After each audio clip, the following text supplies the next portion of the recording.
Welcome back to the Loud Sound Epicenter podcast. I wanted to go over a few recent things in the last week or so. First of all, this. You guys see that?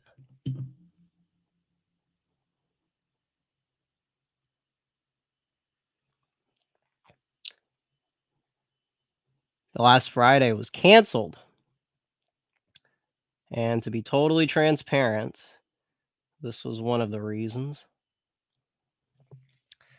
So, without giving away the location, went to this goth concert, and a friend of mine reminded me, think about how open-ended that term is, goth, because one of my friends was really amped up. He wanted to hear metal, which I was surprised to hear because that doesn't seem like his thing. Even for like workout music, he's listening to like electronic meme songs, and he was really digging the heavier stuff. And so my friend asks, "Well, wait a second, is metal goth? Because there is some overlap, and maybe people just instinctively think of the dark aesthetic." It's one of those weird things. I mean,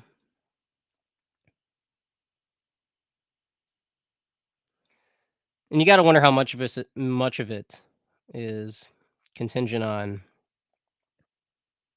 the look, and that's pretty annoying too, because obviously that, I don't know, because like, think about glam metal. Glam metal to me is a sound. You know, going to L.A. a bunch of times. There is a Sunset Strip sound, especially in the 80s, thanks to Quiet Riot ushering in a lot of the bands on the strip got signed after Quiet Riots. Now, Van Halen was the one who really got the ball rolling, of course. But if you ask someone what is glam metal, they'll look at something like the Cinderella Night Songs album cover, which I might have somewhere. Oh, and we got some CDs here that I want to take advantage of.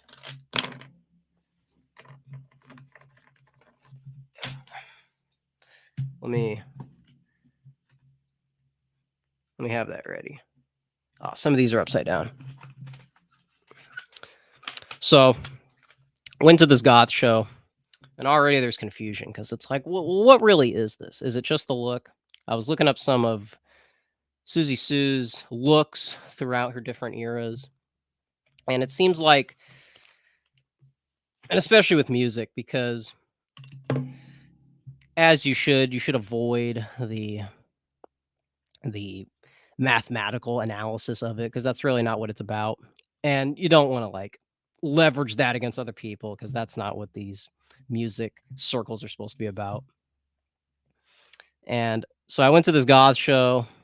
People are all dressed up. I was pretty moderately dressed, so I did not dress up for it. But this was cool because it seems like concerts are like an annual thing, a one-time thing. So it was nice to not only go to a concert, but one that had this costume aspect to it. So that was pretty cool. And a friend of mine was supposed to play a song from the Smiths. I don't think he ever ended up doing that.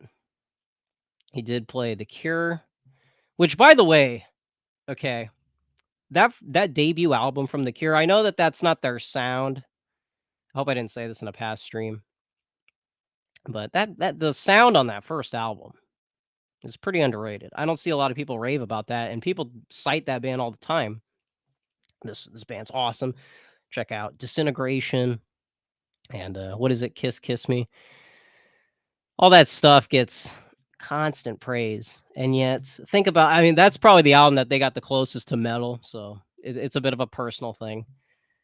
But but anyways, this is my first time. I don't recommend people do this, but my friend jumped in the mosh pit, and so I did as well. And that's not really my place, I got to be honest. I like the aesthetic. I went to a I went to a show after, the next day actually, and I I was one of the first casualties to get pushed into the, but I usually avoid that type of thing. I like to have it around me, but not you understand. So, it was cool to, I forgot what the song was too, because again, this is supposed to be a goth show, so what would you mosh out of stuff like that? But it was, they did play that, Mochadoma song. That was cool, and, man, I can't remember what it was, but, interesting. That's not an endorsement. That was a rare thing. That might be the last time too. I can't imagine getting back into that, but pretty cool. That was me on cloud 9, you know? So, and then the next day, I had it was an actual metal concert. So, for those that don't know, there's this genre that's been kinda making the rounds online. It's called the new wave of traditional heavy metal, and there's a lot of excuse me. And, it's like speed metal mixed with that classic heavy metal sound, and for those that know, like Ozzy, if you were to kinda take that sound with the like, the new wave of British heavy metal sound, that is kind of the modern adaptation of it, and so there was, these bands, one of them was from Canada, the other one was a local band, which is kind of interesting because if you go back to this channel, I interviewed the singer, and this is going back a ways, but, he's into horror movies, he seems to, like, know he has metal credentials, and so the fact that this local guy and again, I'm living in a small town where people don't have the wherewithal to put together a decent rally or event or anything like that. No, like coalition, I mean, and so to have this guy who has these really obscure interests use the internet to kinda create this tour, that's something that's, you know, really outside the capacity of my some of my locals. So, anyways, um, to me, it's just so surreal. I try to put myself in the mindset of like a valley girl. Like I was trying to put together a list of songs because Jack Burden, who I recommend people check out his channel. He just talked to the Prudentialist. I was trying to think of because he's coming from the punk new wave pipeline, and so I'm trying to find bands that kind of would be receptive if you're coming from that world. And I recommended Agent Orange, which I thought was fair, and thankfully he was familiar already. And because they have that surf rock sound, it's not totally polarizing. They got a what is it, Miserlou and a Wipeout.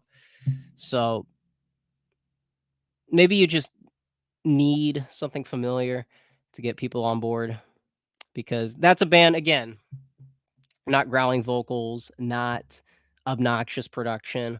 It's just kind of a California sound mixed with some and it's not even shouting vocals. That's kind of like what indie bands became.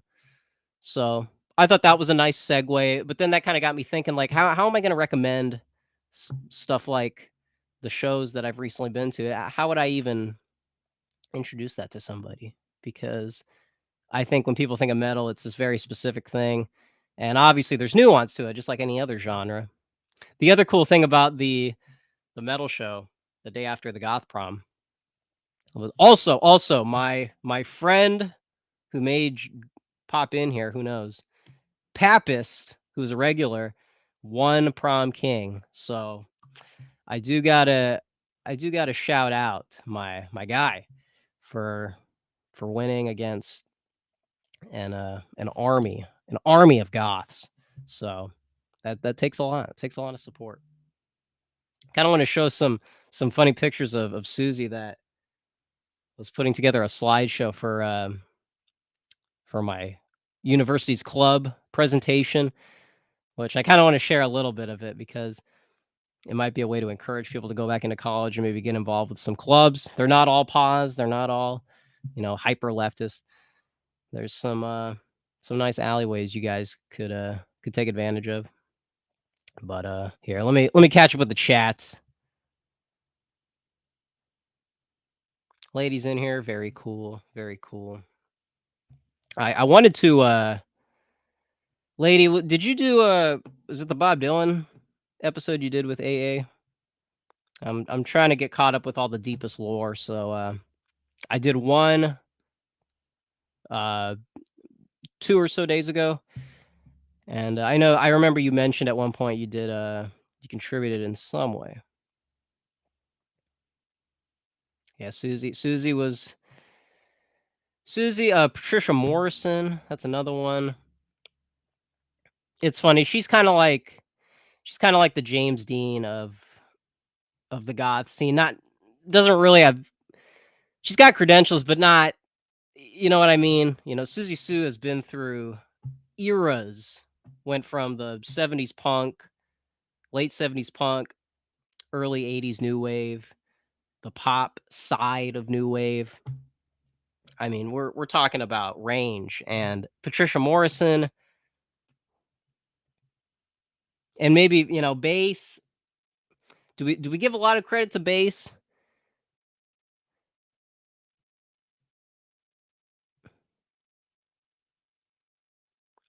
Tuesday FA, what?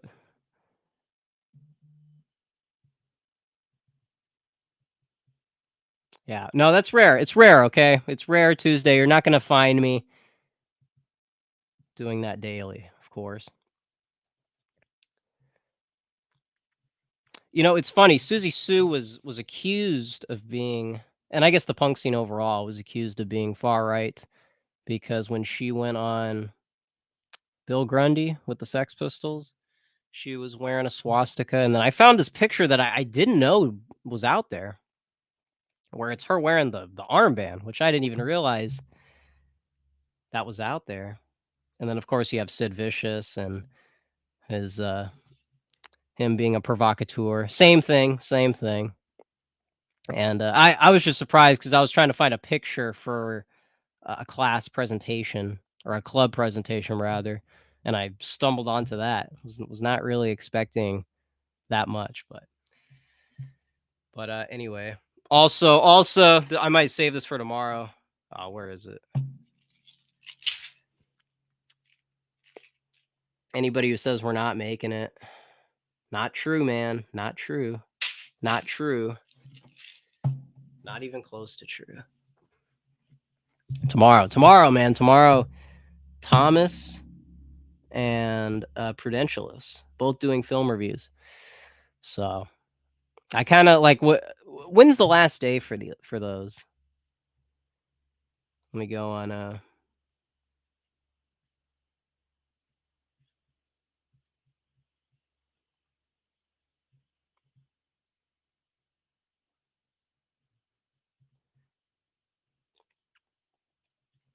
ask any questions, by the way.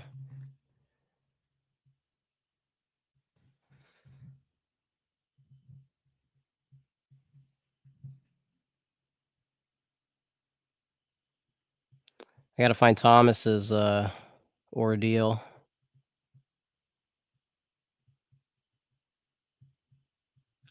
Yes, here we go. The film festival.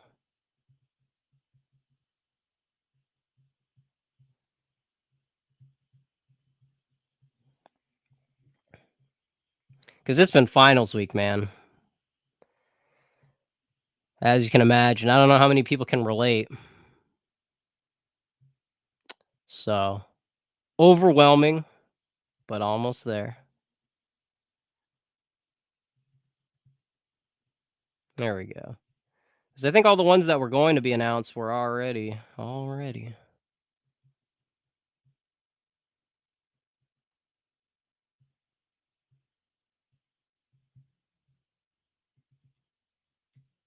Anyways, yeah. Anyways, yeah. So it was Bob Dylan. Yeah, I gotta try it. Gotta try it because tuning into Semiagog's stream the other day, that really motivated me to get back into some of the Catherine D style writing, Lester Bangs esque. Because I was going through. Should we do that? How about that? Because that is kind of interesting. That is kind of interesting. Recent, I was reading some Lester Bangs, and there's this infamous one he talks about the punk scene. If you've ever seen that movie Almost Famous, I got to rewatch that because it's been a while. But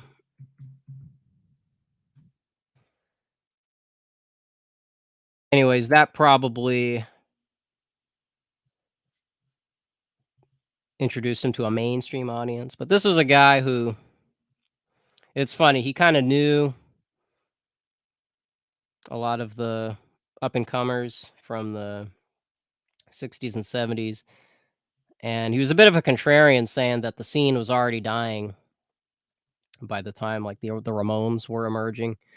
And there is something to that. If you guys are into progressive rock, Robert Fripp from King Crimson, he said that there was a point in like the mid or late 70s where he said progressive rock ceased to be progressive.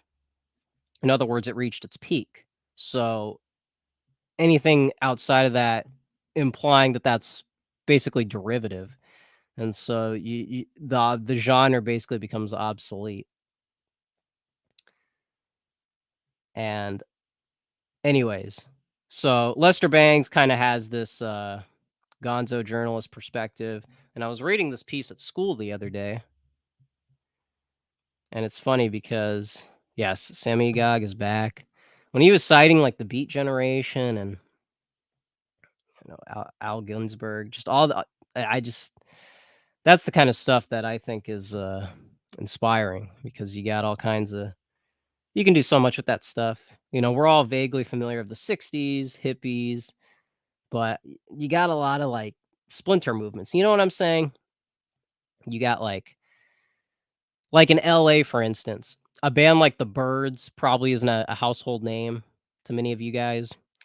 But without the Birds, we probably wouldn't have had the Doors. And I was talking to a bass guitarist the other day, and he was mentioning how without the Doors, that was kind of a catalyst for the glam metal scene that grew in the LA subculture. So it's funny how like the history is kind of contingent on these obscure splinter movements that even the average person doesn't know, and yet all of the most mainstream famous stuff like Guns N' Roses, you know, comes out of this intergenerational music scene. So that's the kind of stuff that I would like to tackle.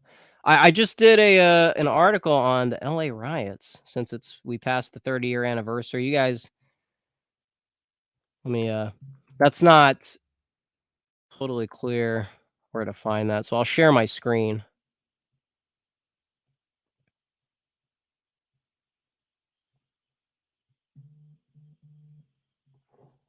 I also saw some what looked like healthy infighting between a lot of names on Twitter. You guys probably saw that. So if you go to what is it, community? Is it in the about? I guess not. But anyways, you can go to the Substack on the community tab, and there's this article. Not too long, but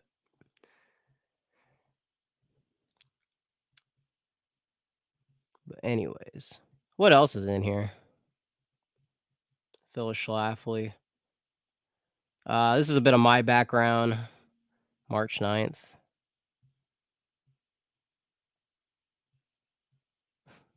Hot Topic scene kids get it. What's I don't even remember this. Historic. I don't even. Oh, this was back. Do you remember when that 2000s Avril Lavigne? There was that festival. Might have been Bring Me the Horizon too. It was this big goth Hot Topic festival, and I think it turned out to be fake. And I was frustrated with the fact that it took, even if that wasn't real, the idea that these 2000s throwaway bands were having we're gonna do more shows than a lot of the metal bands. That's perfect. That's, once again, Zoomers picking up the slack from the boomer truth regime. Anyways, so some shilling there, some housekeeping. Um,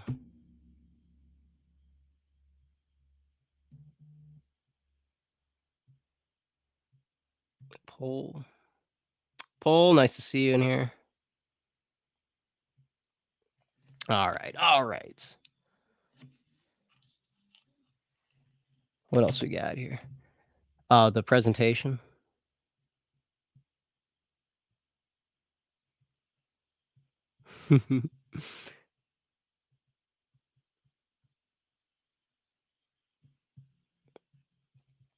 Anyways, I wanted to get to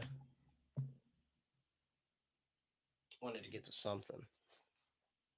Um, give me a sec here.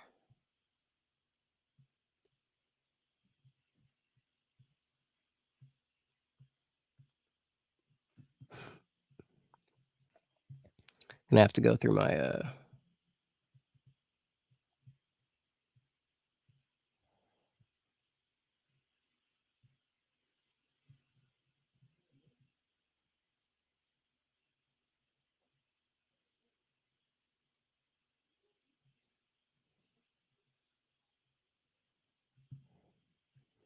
all right, here. Let me one sec. I got Berlin. Does anyone remember the band Berlin? I got that. I got that in the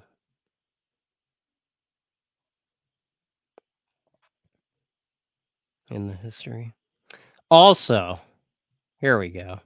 I was listening to the Red Dead Redemption soundtrack the other day. I cannot recommend revisiting that enough because with some of the GTA soundtracks that might sound very cliche, but honestly, some of that stuff was a pipeline to getting me into classic rock. I don't know if that totally did it, but definitely normalized the concept. So, I don't know, man. The video games, I can't really maybe like LA Noir. Maybe this is what normalized Blue Velvet the first time I saw it. Because I think I saw that back in high school. But having and hold on a sec.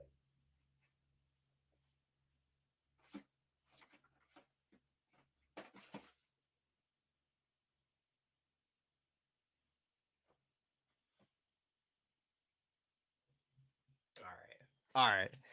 But yeah, you guys get it. You guys get it. That stuff is a gateway for sure. Now, let me see here. Now, this speaks to my ignorance, but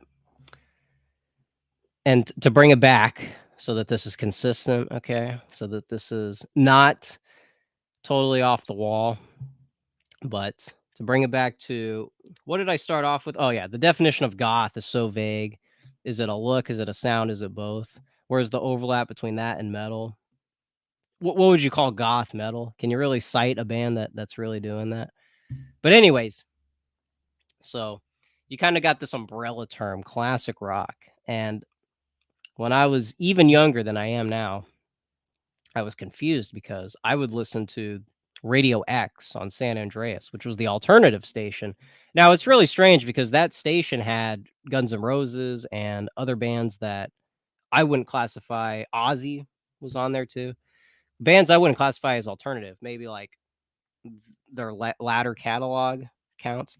But anyways, at the time I thought, I'm listening to classic rock. This is, or I guess rock in general was good enough for me, I'm guessing. And in retrospect, I was like, wait a second, there was another station in San Andreas that did classic rock, bands like Heart, And what were the other ones? Because Guns N' Roses on the other one. It was hard. It was 7 Boston. And well, what's Woman to Woman? Who does that?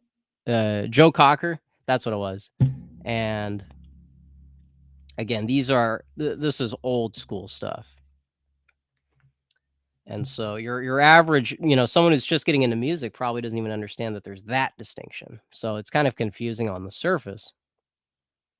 And then I was watching. Oh, you know what? You know what this is gonna be?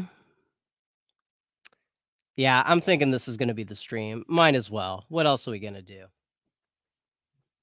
To segue that, all right? Because you got mains. You see how distracted I am. You see, we got mainstream rock, and then all this other splinter stuff gets kind of pushed aside because it's not on the radio. Ironically, that's where all the gems are. By the same token, there's this movie that I think me and Thomas have shared between the both of us, but if you haven't already, you got to check out this Val Kilmer movie from 2003, I think, called Wonderland. And to bring it back to California, it's this film about the kind of the corruption that exists within the porn industry, although it's not really a vulgar movie in terms of that. But you have all these characters who are involved in the industry, and then you have this gangster side, people that kind of run the city behind the scenes. People like Eddie Nash, who has some, can't get arrested, even though there's probably enough evidence to bring him in. But there's just the cops sort of allowing a lot of the big players in the city. So, anyways, uh, there's these murders that happen in LA, and there's speculation as to who is involved and to what degree people are responsible. And so, if you've ever seen the movie, which one? Which one? Because Wonderland's always been my gold standard for this concept, but gosh, I'm blanking on it. What's the? Oh my goodness. What's the not Fight Club, but what are those where they just keep replaying the different perspectives from like a different character's point of view? Guys, help me out here. Oh my goodness. Why can't I think of a movie where they show you like one story and then they show the exact same story from another person's perspective and then they show you another one? You know what I'm saying? Anyways, this was the movie that kind of introduced that concept to me, and it's funny because this movie is not really mainstream, even though it's got this a lot of people in it that you'd recognize. But anyways, this movie. Oh, there's a Simpsons episode. Okay, that's not what I was thinking, but thank you, Fahrenheit. Man, that's bothering me. Why can't I think of? Wow. Anyways, so by the end of the movie, it's implied that you don't really know who to believe, and there's a line in the movie where one of the cops says, "All I know about Val Kilmer is that he's a basehead, and the one thing you always know about a basehead is they're completely full of it." So by the end of the movie, Val Kilmer gives his story, and it does sound very biased because he doesn't hold himself to be responsible. But there's one the main character is Dylan McDermott. Forget his character's name, Billy. Anyways, to me, this is just this genre is ideal because it's not really dated and it doesn't force it doesn't because even though it's about the porn industry, that's the least interesting aspect of the film. It's not really part of the film. Stuff like Boogie Nights to me is really obnoxious. I don't know about you guys. To me, that's try hard. Okay, People said at the time that that is a Tarantino ripoff, rightfully so. It's just you're trying to get your name out there as a director and say, "Look, I'm doing these provocative things. I'm talking about this edgy topic. Uh, these characters are so out of control. Isn't that so crazy?" Okay, okay. In this movie, it just is. You just see the chaos, and sp- specifically, there's a scene where anyways, why can't I think of? But anyways, there was a song that movie introduced me to, and I didn't even realize where this came from. Tell me if you guys have ever experienced this.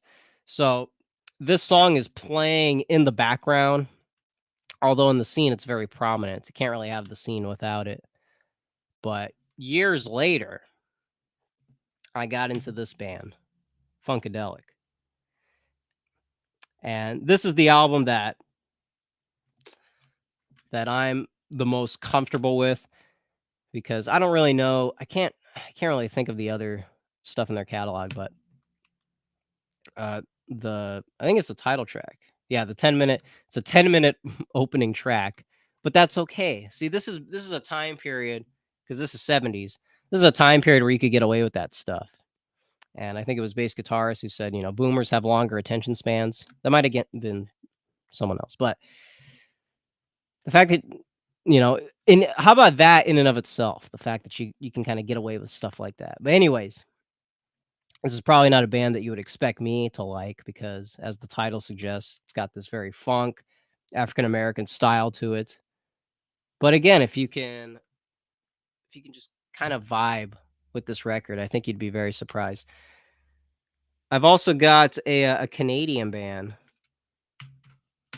a trio, which you might be thinking Rush. You might be thinking that this is a Rush recommendation, and I do.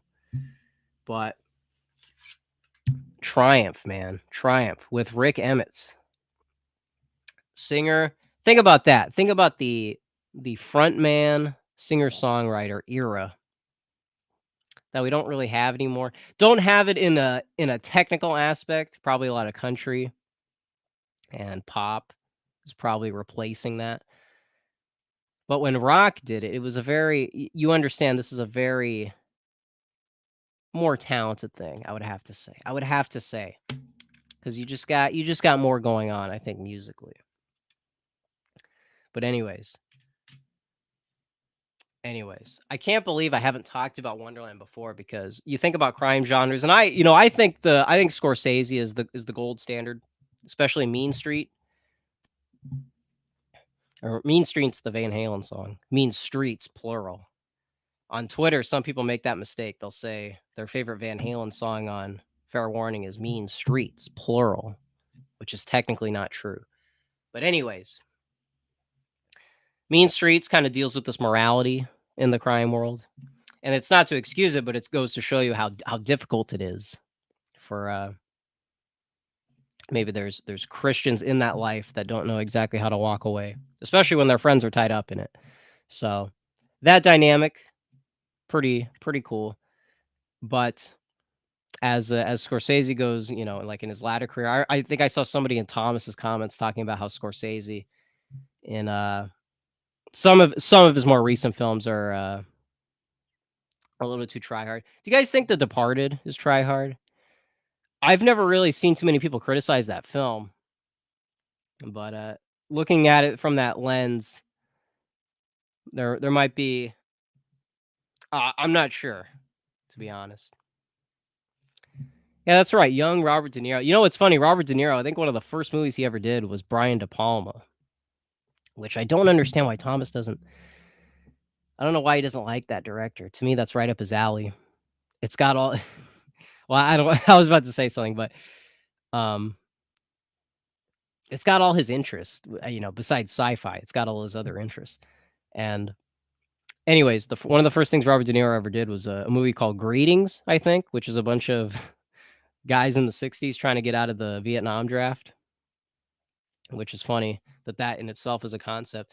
And it's also strange because within the first 10 minutes, I think, the way that De Niro this has to be one of the first acting gigs he's done in his entire career, and the joke in one of the opening scenes of the movie is he wants to get out of the draft by saying the N-word to his recruiting officer, and if he proves that he's a racist, maybe he'll get out of getting into the military, which, I don't know exactly to what degree that would that would work, but I was very surprised to see that. I tried to find it on some 123 Movies, bootleg website and did not expect that.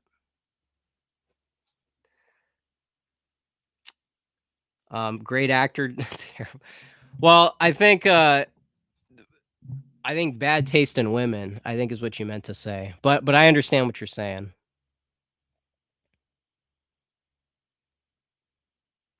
To tell you the truth, I also agree. I think dodging the draft is actually totally understandable, especially if especially people who are in the know.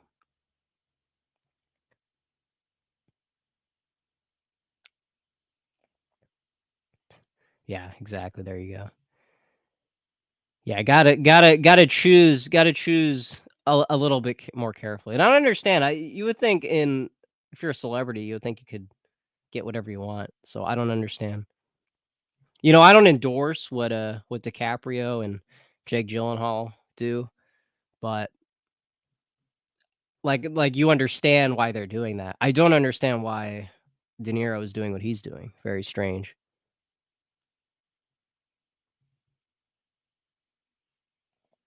But yeah, Wonderland. Wonderland and Val Kilmer, dude. Val Kilmer is so another movie, Top Secret. I think that's what is it, Jim Abrams? Who does the wacky comedies? Top Secret is it's clashing two things. It's clashing World War II movies and Elvis movies. And if you've ever seen Elvis movies, you understand why that's funny. And I don't know, does it count to are you really making fun of Elvis movies if you're actually like doing the bit ironically? Maybe this is a question for someone like Sam Hyde, but like you're like in an Elvis movie, they want you to think that he's winning over the girl and seducing her with a by playing an acoustic guitar in front of her. But in Top Secret, that actually happens. You know what I mean? Like you're doing the thing that you're making fun of. You know what I mean? I'm probably thinking about it too hard, but it's like you're doing the thing. I don't know if you can get away with that, honestly. Fahrenheit, thank you for stopping by. Yeah, again, this is casual stream, so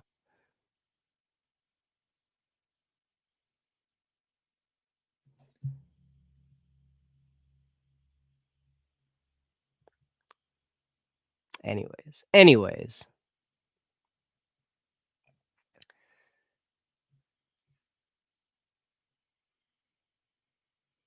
Ronan, isn't that, that's De Niro, right?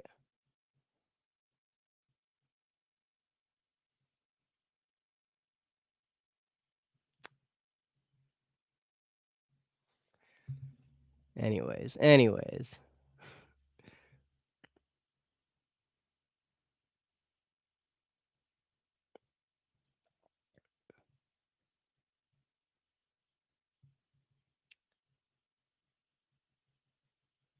Yeah, I was watching Wonderland before Goth Prom, I was trying to get into that mindset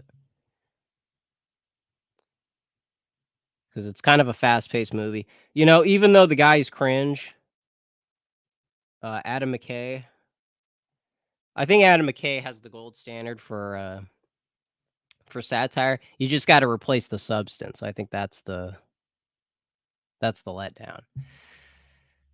I like the video essay format. I mean, hey, all of you watching this right now, I know you like the video essay format for the channels you watch. So why would that be a problem in a Hollywood movie? And even if the politics is very on the nose, you can still you can still kind of take the useful aspect of that, you know what I mean?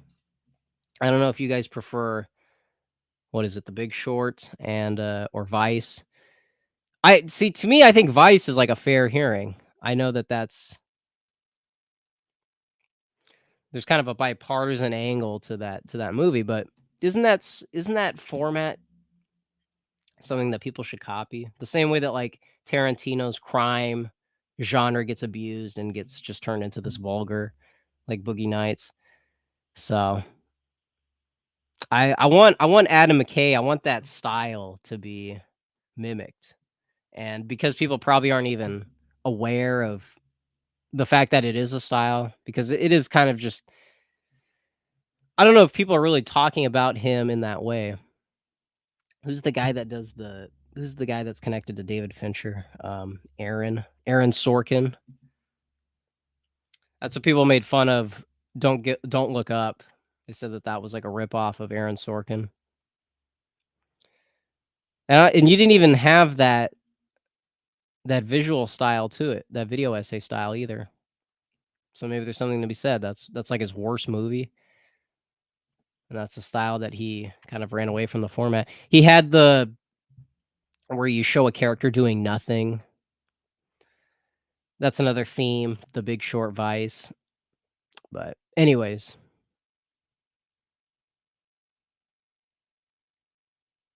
that's a good question, Seamus. Ronin, David, you're saying Ronin has the best gunfights on film? That's interesting.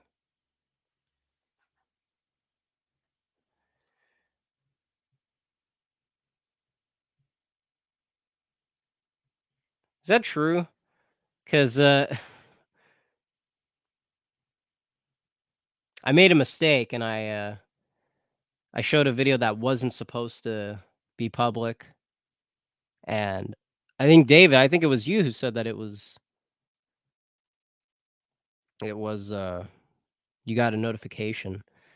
But I mean, if you're clicking the bell, that might be the reason why.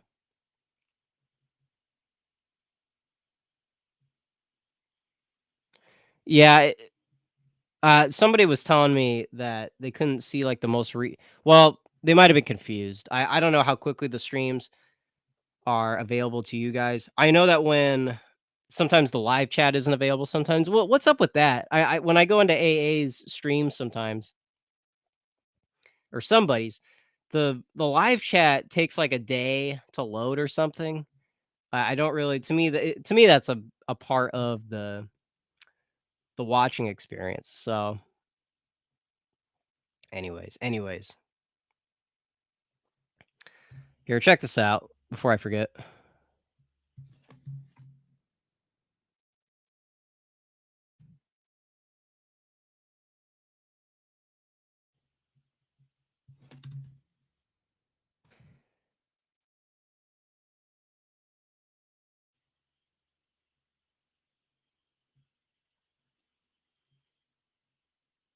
Oh, okay. Well, I notice like for my stream sometimes the chat goes away. Yeah, check this out.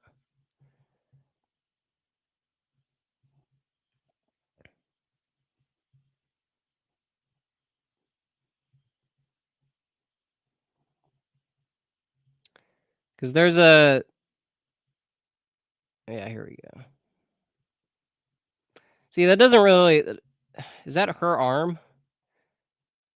Yeah, okay, yeah, that is her arm. So,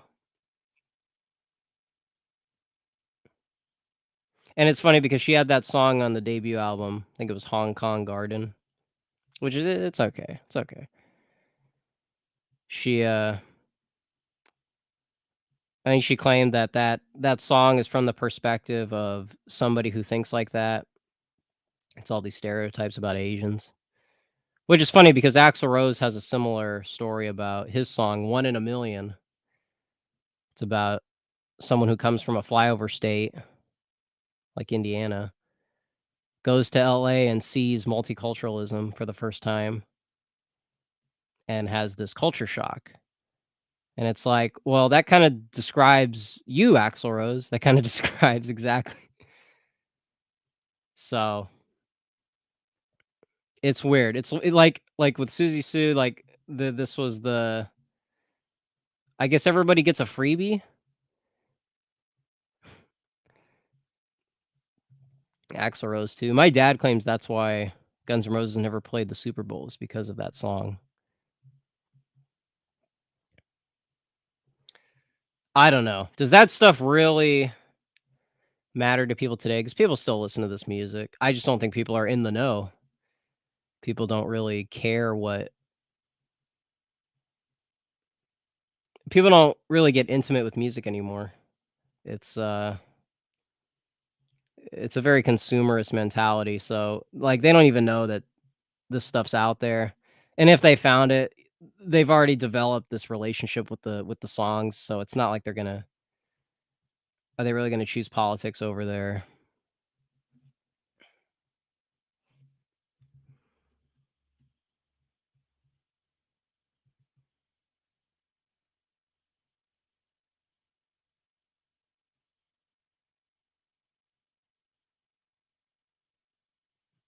Joshua, what movie were we talking about?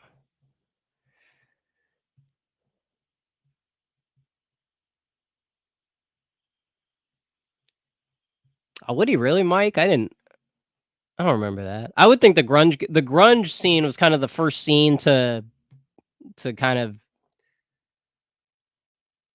avoid that stuff, and because a lot of them are liberal, that makes sense, but it's just, all those quotes from Kurt Cobain, very, very cringy.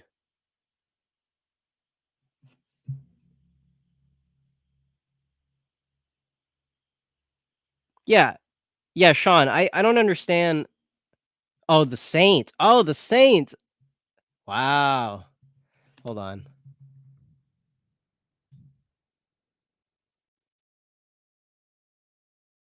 Didn't somebody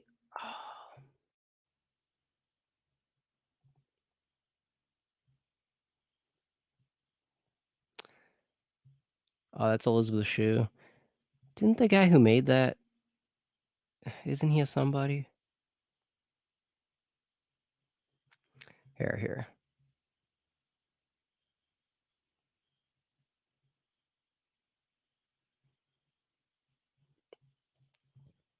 Well, it's just weird. It's weird how Guns N' Roses, I mean, you can't get more mainstream than that, and, like, they got this street reputation, which you would think would interfere. Clear and present day. Oh, okay. Was it somebody in here who said, Harrison Ford, like, he doesn't act, like, he has no character, he just he just shows up. Philip Noyce. There's gotta be something here.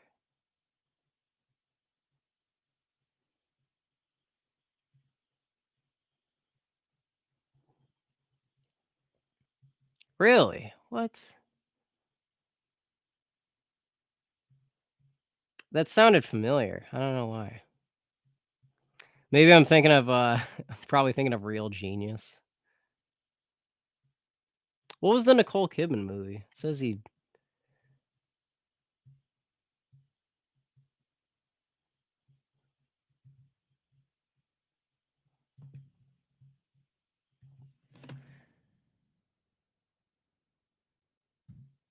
what is it? What is this? Oh, it's Australian? Australian? It's like, "Whoa, what the" I gotta check this out.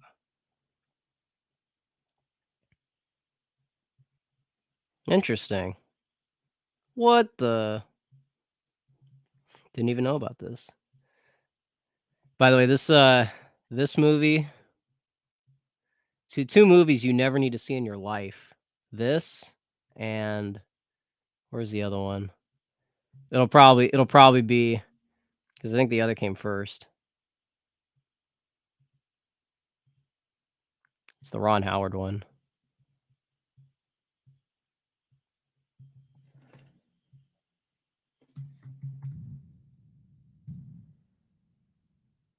Far and away. There you go. Far and away. Never in your life. You will not get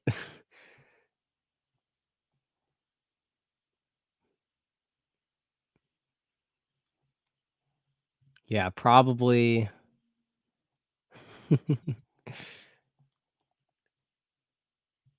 anyways, that's just what that reminded me of. Let me give a shout out to Wonderland. This thing, man. This thing, man.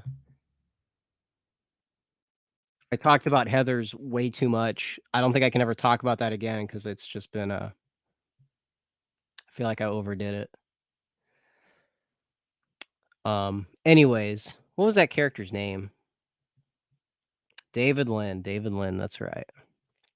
You hear David Lynn's side of the story, and he makes himself, there's one part of there's one suspicious part at the very least, and, uh, and so the movie's kinda sympathetic to that perspective, and then when Val Kilmer tells his story, it turns David Lynn's story upside down, so it's interesting. I You guys should check this out, and, when when Thomas was talking about Alf, that was a very interesting image that he created to change what's a movie? I think a lady talked about this in a comment. If you could change one movie where they're all oh, no, this was Oros. Oros talked about if you could change one movie where one character's a Muppet, and, Prudentialist kinda did that justice with Alf. Anyways, I know that sounds psychotic, what I just said, but anyways, um, who is this director, by the way? Is this gonna be like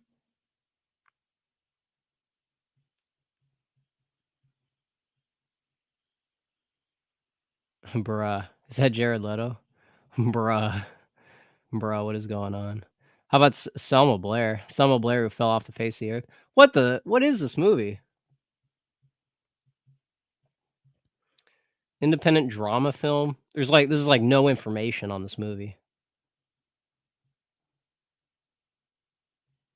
This is weird. Is that Jake which one's Jake Gyllenhaal?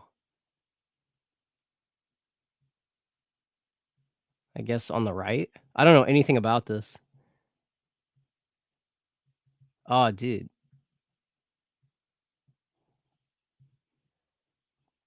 Anyway, okay, sorry. I got distracted. Where was I again? Oh, he made that movie too? Okay, interesting.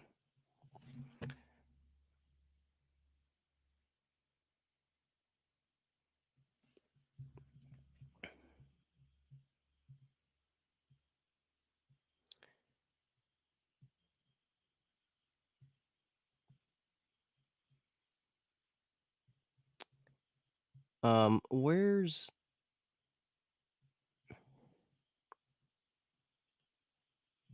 Oh, that's right, I forgot Val Kilmer was Elvis in True Romance. I forgot about that.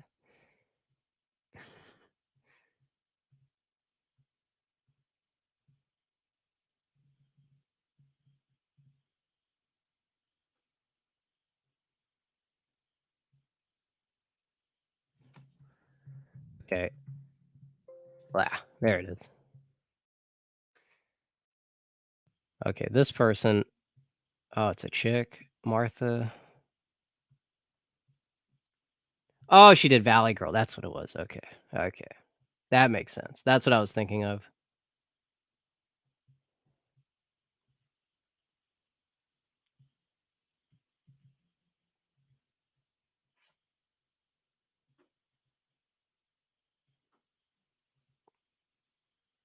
Yeah, that's weird. That's weird.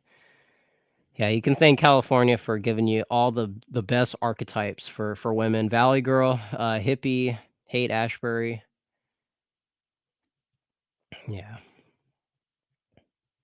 I was thinking about that the other day. Very strange trajectory.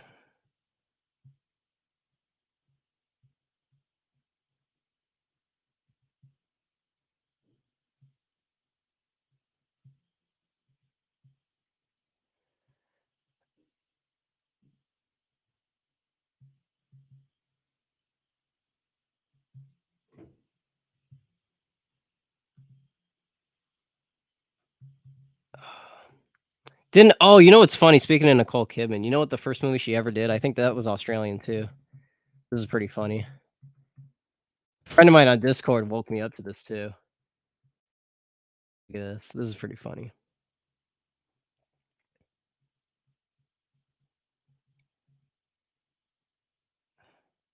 I forgot she did music, bruh. Where's on screen? Okay, where is it? Yep, VMX Bandits. VMX Bandits. Check this out. An Australian crime comedy action film. Can we get the plot, please? Well, hold on. What's her character? Judy. Judy.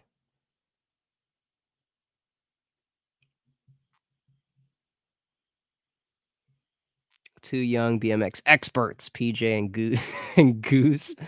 Meet Judy, who is working as a trolley collector at the mall during the school holidays in order to be able to buy her own BMX bike. She gets fired from her job when they crash into trolleys pushed away by the local creep. The three go out and Goose's dad's runabout on the harbor searching for sell in order to fix their. Anyways, yeah, imagine that. I can't show the trail here. I think we could probably pull up how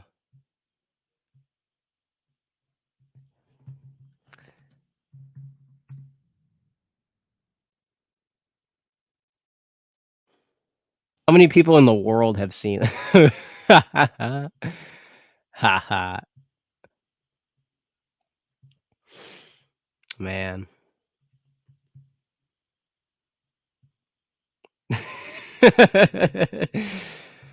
Oh, man. Oh, whoops, whoops, whoops, whoops.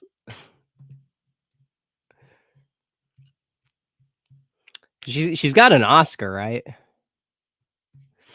That's just so funny. From Humble Beginnings. Another movie you guys gotta see is Lords of Dogtown. You guys like that?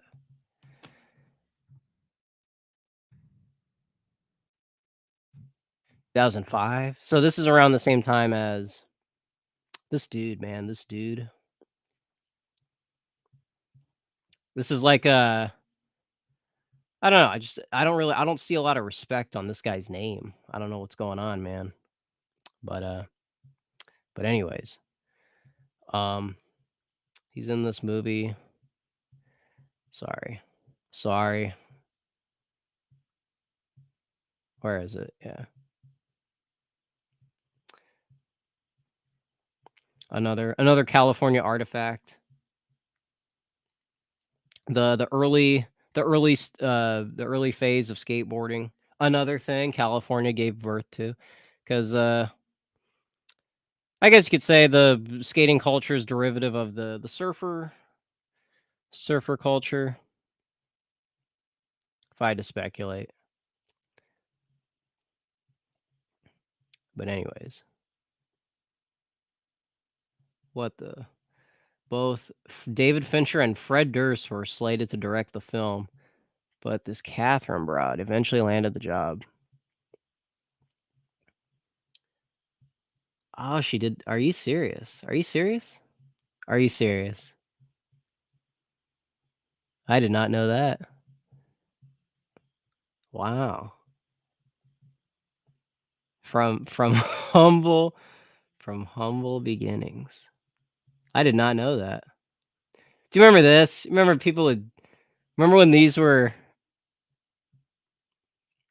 this was all over ads and TV? Yeah, and DiCaprio produced this. I don't understand for what reason.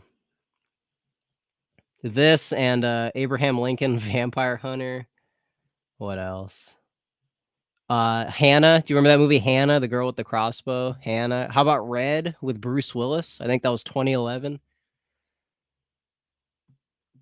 There's a couple. There's a couple. Am I bringing back any memories?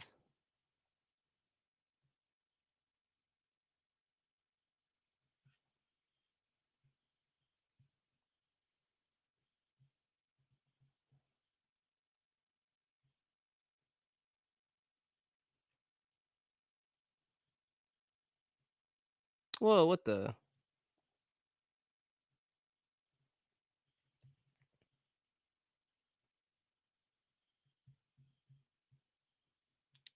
Wow. That's weird. Is there any more? There's no way you can just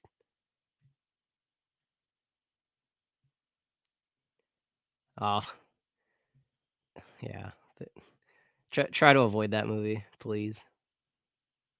Try to avoid those people too. Interesting.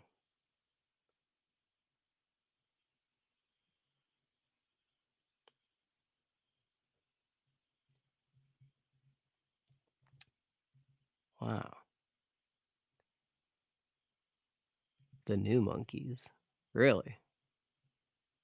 Alright. Sorry if this is oh, is she gay? Why does it say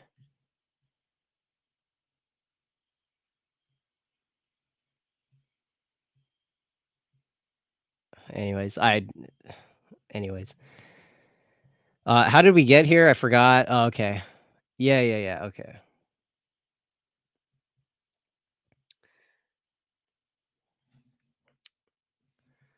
What do we got here? Oh, there we go.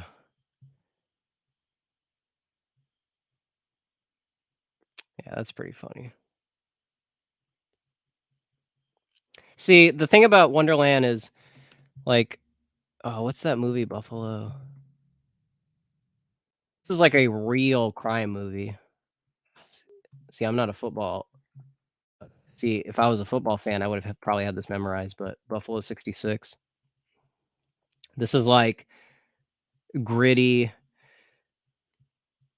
yeah, American crime drama. See, like, this movie, there's no you understand the difference? It's like there's the Tarantino way of doing a crime movie, and then there's just showing the people as they are in their day-to-day life.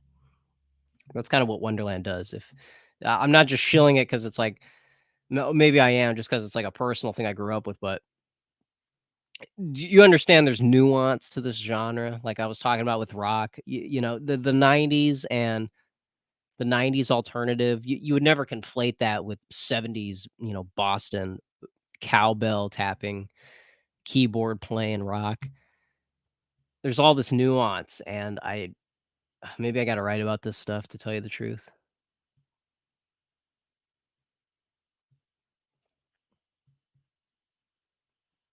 Anyways, I don't know, is this entertaining?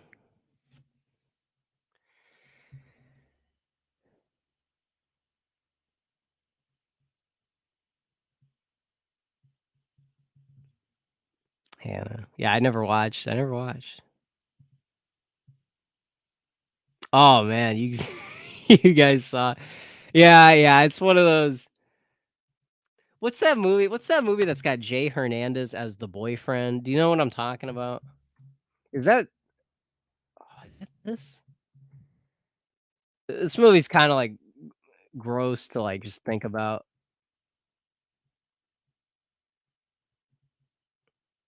Who am I thinking of the right movie?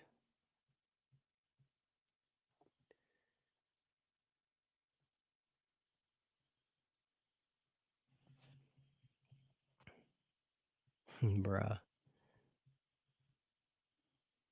Oh, man. Sorry if this is autistic, but it's just it's one of those movies. It's like a teen movie.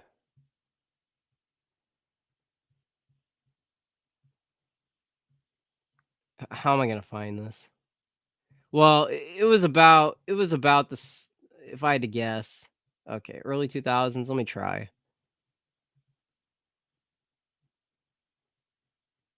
He was in what?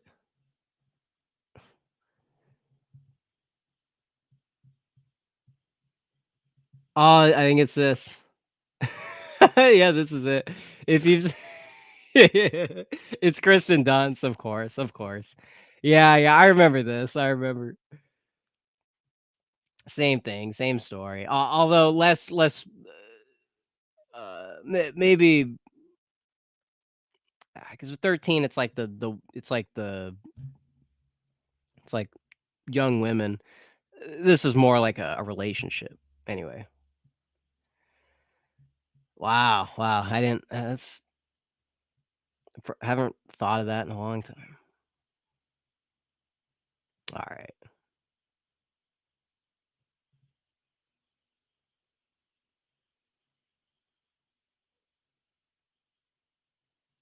Is this a sequel to Carlito's Way? Oh, it's a prequel. Really?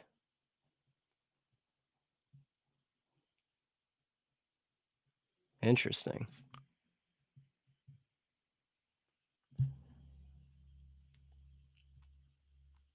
Anyways, don't know exactly what I'm doing here, but, but, what do we got?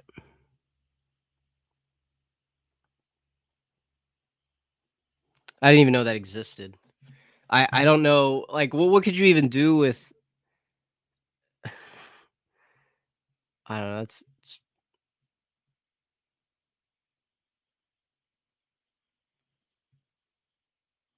did you know there was, did you know Sean Penn check this out. Sean Penn did this movie on Huey Long. Thomas woke me up to this. All the King's Men. I think it's not by name, I don't think. The fictional character is loosely based on the life of Louisiana Governor Huey Long, and this is, like, early 2006. Like, why did he make this? Like, why?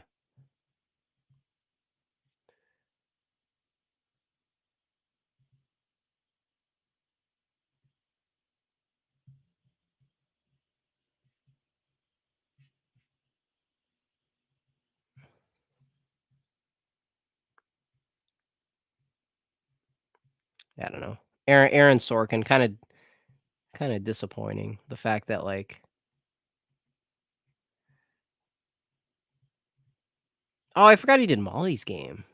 That's right. This is kinda interesting. I don't know if I just have, like, a basic standard for movies, but I don't know, just to me, this is like, this is like that new Amanda Seyfried about Elizabeth Holmes, what's that called? Kinda similar thing. It's like a woman entrepreneur, all the drama that comes with that. Kinda interesting, kinda interesting.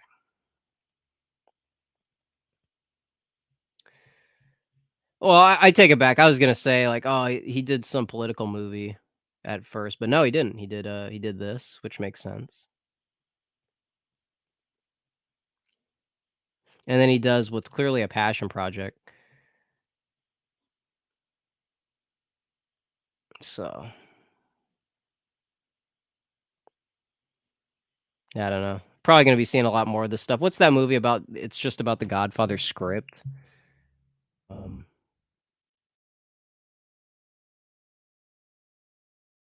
the guy's name? Miles Teller. It's the most recent thing he's done. Oh, by the way, that just reminded me. Where is it? Where is it? Where is it?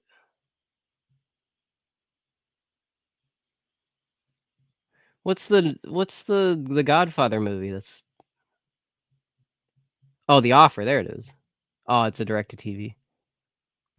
So you got, like, a movie about the making of a movie.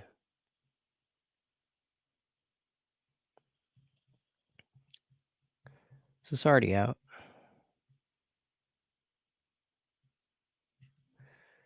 Um, what was I gonna something reminded me when I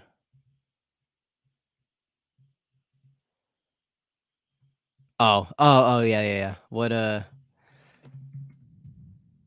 new personality dropped. Where is this again? New personality, let me find it. Is this it? Or is this it? Yeah, I think it's this yeah, here it is, yeah. So it's the gray man.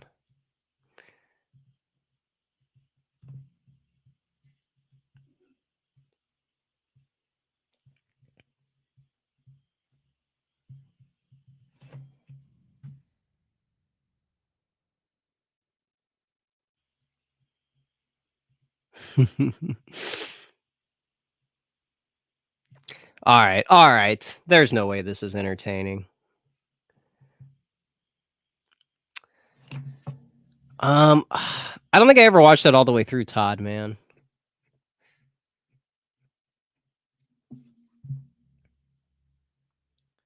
Yeah, I don't think Penn ever did. Did he really? I forgot about. Is that? Wait a second.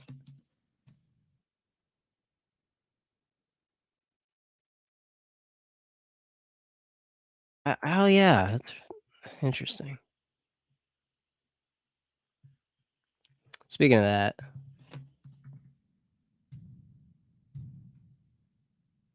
it's fun.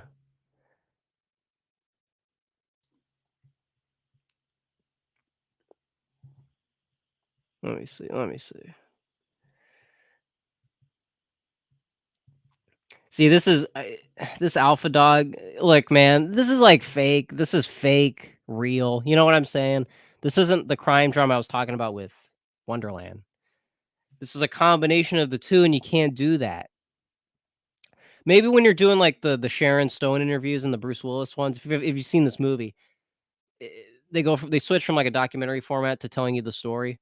The documentary format that can stay. I like that, but this like mishmash of getting to see the casual side of these people that are involved in crime. I don't know if that really works, to tell you the truth. It's just I don't know. Harry Dean Stanton's in this. Interesting. So let's go through real quick. Let's go through real quick.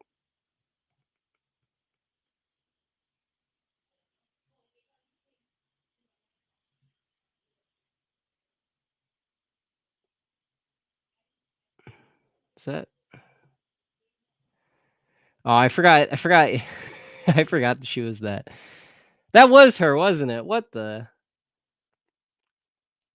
heck? And she's also in that John Carpenter movie. Isn't that the last movie ever made was with her? That's pretty funny. That was her? Bruh. Bruh. That is so weird. That's so weird to think about in retrospect.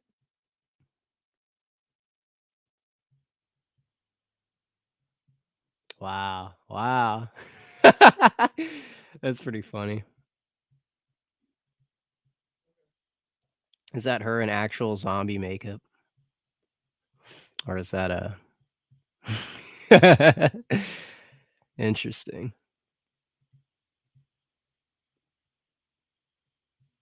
That was her. Wow, interesting.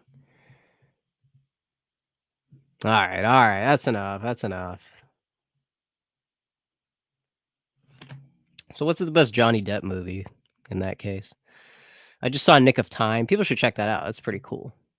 Christopher Walken as the crazy man controlling the protagonist, keeping him in a hostage situation.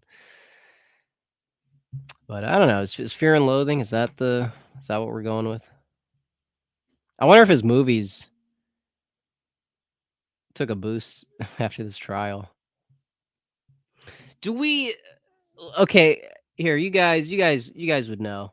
What are we cutting off? What's the cutoff point for Johnny Depp? Tell me what, because I think Mars Attacks is pretty good. I think that's fine. It's a fine movie.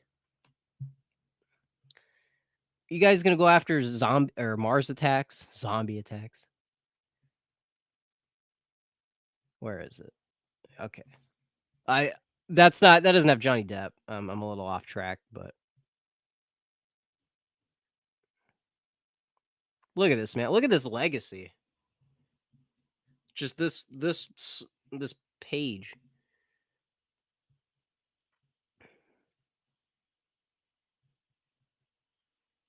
Is he in this? I don't remember this.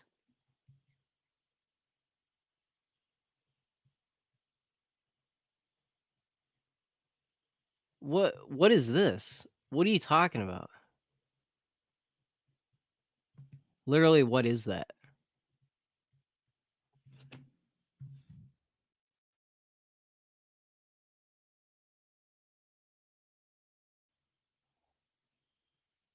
I don't understand what I'm looking at.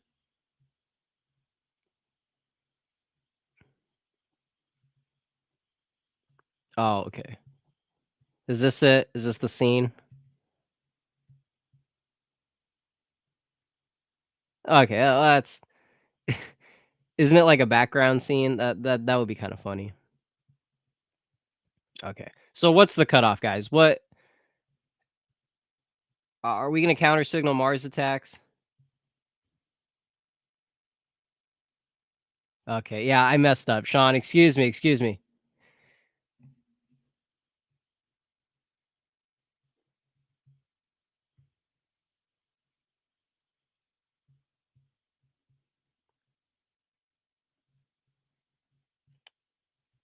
Because here's the thing, man. I can suspend uh, I I can suspend my happiness, you know what, when watching a movie, okay? If I gotta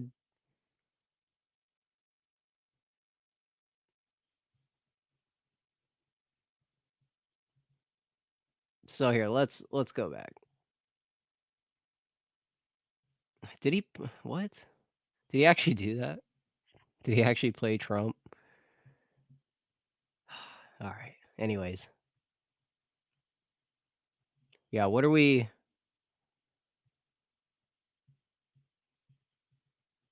alright. I understand this is polarizing.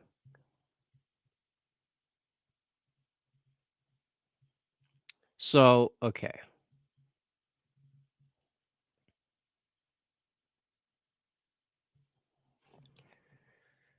I think wait, where's Mars Attacks? Did he not make that? Oh, dude, are you serious? Am I wrong? Oh, this is awards. Okay, I'm in the wrong. Okay.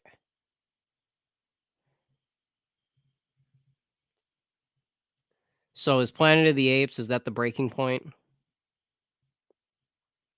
See, but people like big fish. People like that. I guess it's just post Sleepy Hollow. That's I think that's where the riff is. Cause yeah, you get I think that's it. I think and big eyes, people defend that too. It's a complicated thing. I don't know. See, I don't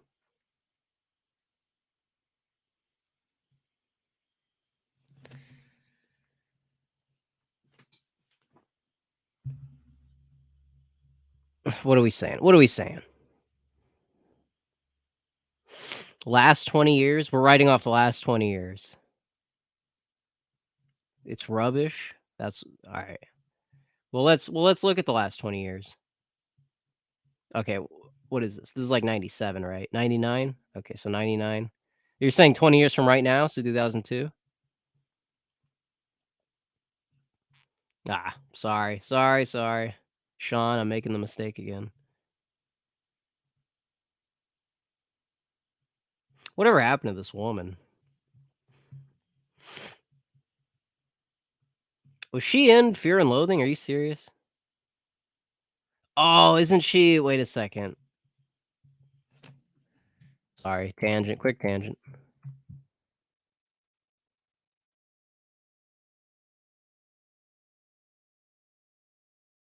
Which one? Loose? It doesn't look familiar at all. Is this a deleted scene?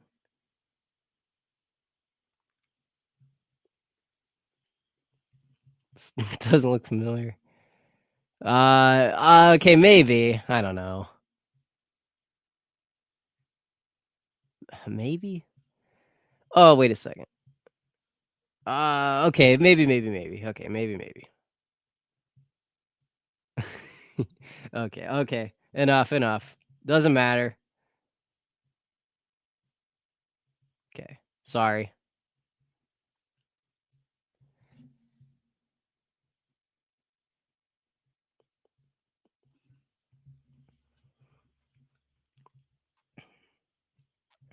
Thought that was thought that was David Lynch for a second.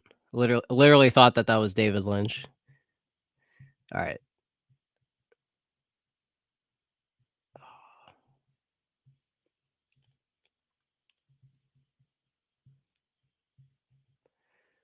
So, 2002.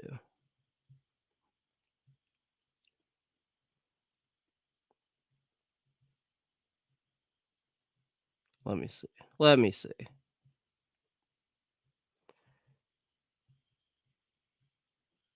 Public Enemies. I think Public Enemies, that was another one that's probably in the Zoomer memory. Rango, also in the Zoomer memory.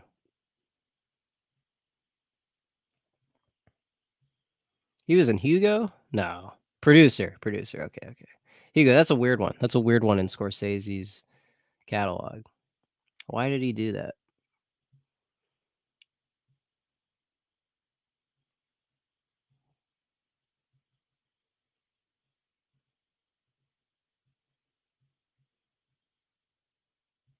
Yeah, it looks like you might be right. You may be right.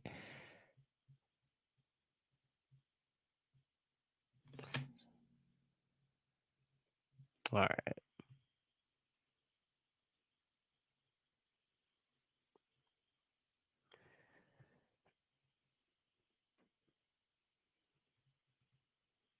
Sunset Strip. This would be kind of interesting. I also saw, you know what, if you want to get into like the LA style, what's the mayor of Sunset Strip?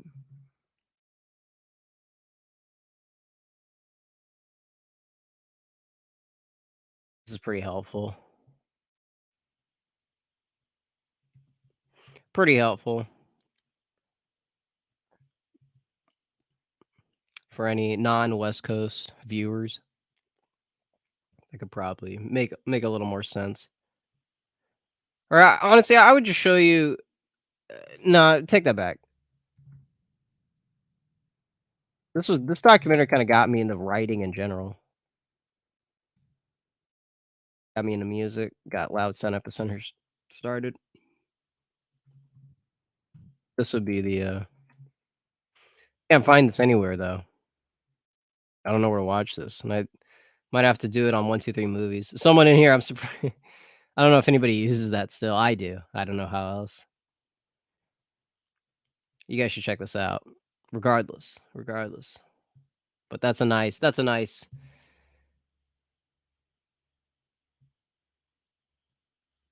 insight. Anyways, I don't know about this though.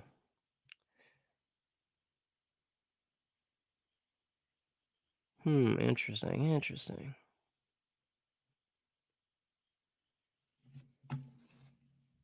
All right. All right. All right. What do you guys say? What do you guys say? Tourist was one of the worst. Oh, really? How can you?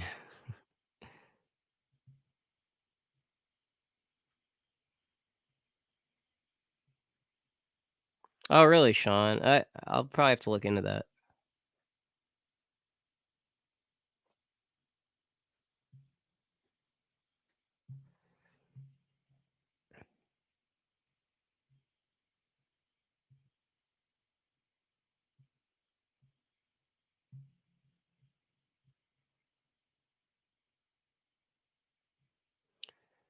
Boy.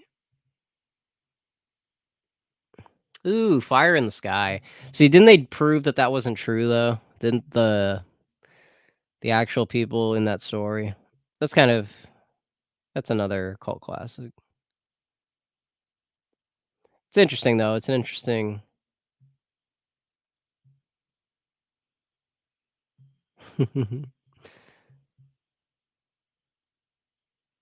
Just noticed your unpatched what? Unpatched browser warning. What are you talking about? Oh, do I have too many notifications? Oh, okay, I know what you're talking about. Yeah, I'm sorry. Sorry. Yeah, that's you want to talk about 123 Movies? There it is.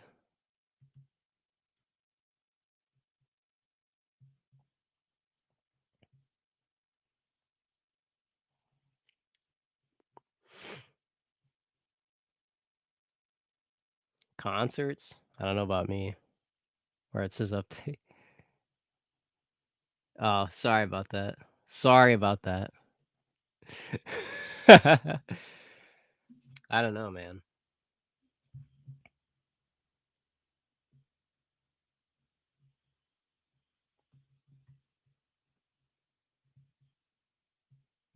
Yeah, I don't know. I don't know when the next goth prom is. You have to give me a fair warning.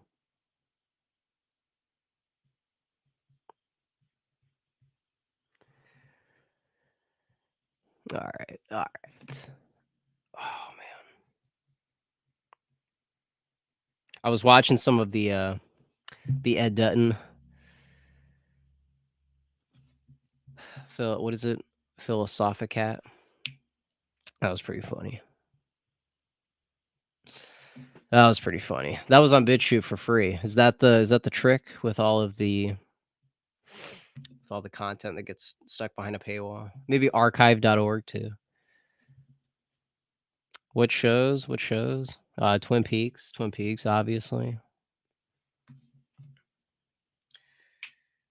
Twin Peaks. I don't know. What shows should I be watching? Is there anything I should be?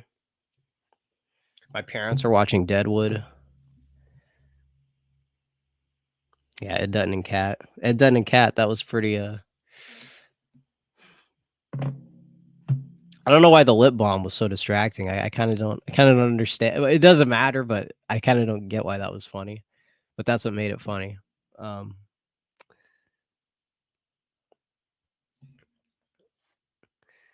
I'm not gonna watch no, I'm sorry. Sorry, Marshall Ford. Oh, wait, no, not Marshall Ford. Brotherhood of Nod. Sorry about that. It's if he goes live on YouTube, then put it straight on video. Wonder how profitable that is.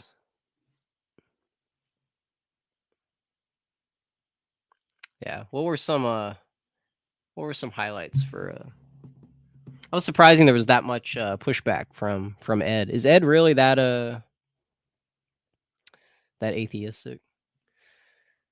I mean, I understand the pushback against Evola because I think he's overrated to tell you the truth. But I wasn't expecting there was at one point where because a lot of his critique could easily be against any religious type of thinking, and so that's where it's a little disappointing because he was talking about what is it? He was hung up on this empiricism nonsense, which it's like that's what I learned about in college, which is unfortunate. But what did he say? Oh, he was talking about logic, and he said, do you guys remember this part? He was saying if somebody uses logic to justify something unethical, well, that's bad logic. That doesn't count as logic. And she rightfully said, yeah, but people use logic to get further away from the truth all the time. And he was like, no, no, no, but you're not supposed to do it that way. And but yeah, but people do that. You're not supposed to do that. That's the limitations of empiricism. And there's a point where it was when Kat was saying, "Well, yes, you could make that argument, but you got to understand this non-material lens." And at that point, you want to cite somebody like Kierkegaard, and it's just if you don't have faith, that's just something that it seems like the framework that Ed's using is something very specific, and I don't know. An academic like him, I would expect. I don't know. Maybe that's a common theme with academics is not enough not enough religious conviction. When was this debate? What was that, like a week ago? Took me way too long to watch it, but I was up till like 2 a.m. watching that. It's interesting. Yo, Marshall Ford with 4.99. Thank you so much, man. You didn't have to do that. Powers Booth, one of my all-time favorite actors. He's famously known for being a second A colonel in the original Denton. Red Dawn. Is he this? Are you serious? Powers Booth is also. You should check out if you've ever seen the Nixon movie. He plays Alexander Haig, and he's I think one of the first characters you see in the movie. Pretty cool. Pretty cool stuff. How did how did Mr. Medicare get brought up into this?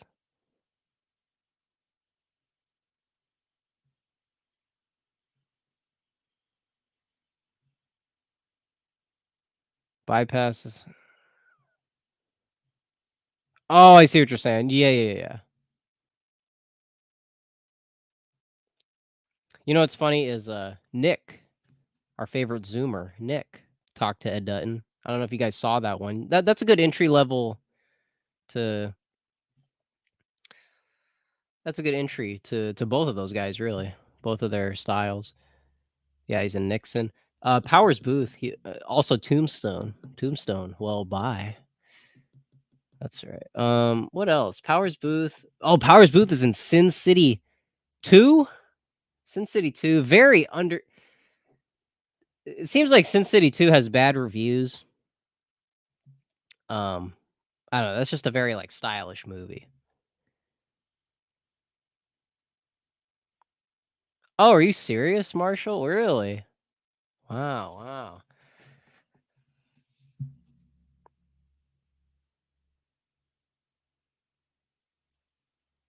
It's like every time I do these just messing around streams, I find out something new about a movie. Senator Rourke. Is it Rourke? I forget. I better remember too. The first one seemed groundbreaking. Yeah, see, but that's the thing though. The first movie, like, what's the plot of the first movie? Can anybody tell me? Tell me what the plot of the first movie is. Okay, this is where like the public perception's just out of whack. The first Sin City is not okay. Yes, it's technically a no neo noir, but where's the themes that you would find in like a 40s noir? You know what I mean? In Sin City 2, it's more loyal to the noir framework, whereas the first movie is just a crime drama, all these characters. Like if they introduce enough characters, you're like that makes it noir, the mystery, Hitchcock. You know what I mean? The second movie has more noir, probably has more conviction than the first one. I got to be honest. Yeah, yeah, man saves woman, okay, yeah, yeah, we all know about that. We already know about that. Not I'm not disparaging you, Brotherhood of Not, I'm saying this is the critique. They they say all these nice things about the first movie just because it was the first one. Second one, man, second one with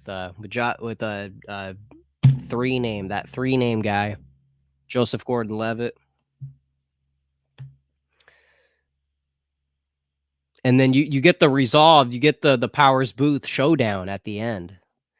You don't really get that at the end of the first one.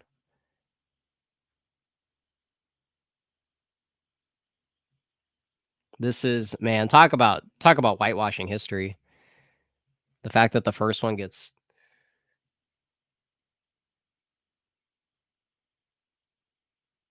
yeah, yeah, no, it's good, it's good. I know I just said all that, but it is good. I'm just saying the second one built off of that one, and people write it off like it's just a throwaway sequel. 6 oh, here we go, vignettes. Doesn't have a plot per se. Exactly, exactly, Sean. Sean knows exactly what's going on.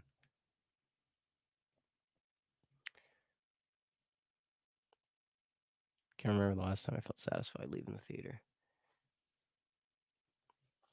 Yeah, I know. That was me for the Batman, unfortunately. Sonic 2 wasn't awful. That's funny. Someone was talking about Sonic 2 today. Ryan, you're gonna have to wake me up on that. Can you give me like a short review, like in a comment? Sonic. I don't know. I was really, dude, man, Marshall Ford. Let's go. Let's go. There's got to be another Powers Booth movie that I'm forgetting. Danielle in the chat. Let's go. Hey, let's make Danielle a moderator. I'm thinking we're making Danielle a moderator. I got a gift for you, Danielle. Check this out. You're gonna love this.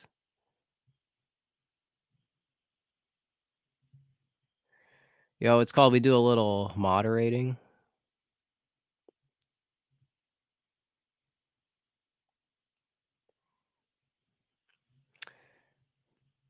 Danielle is a an old head, you could say.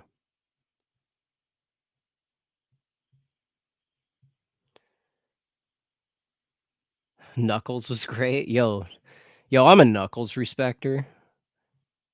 Does anybody this might be a stretch. Does anybody remember the Mario versus Sonic animation? This might be it's talking about old heads. Do you guys this was on newgrounds.com, but it's on YouTube. Does anybody know what I'm talking about? There's an animation where Mario and Sonic fight to the death with their respective armies. You have like the Toads, the army of Toads is on Mario's side, and then you have uh I don't know what the Sonic characters what the equivalent is. Does any dude please tell me that's not just me.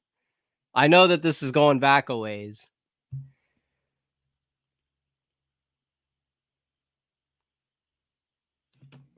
Hey, whoa, hold on a second. Brotherhood, are you you're wait a second, man. Brotherhood, you don't understand, man. Danielle goes back, okay?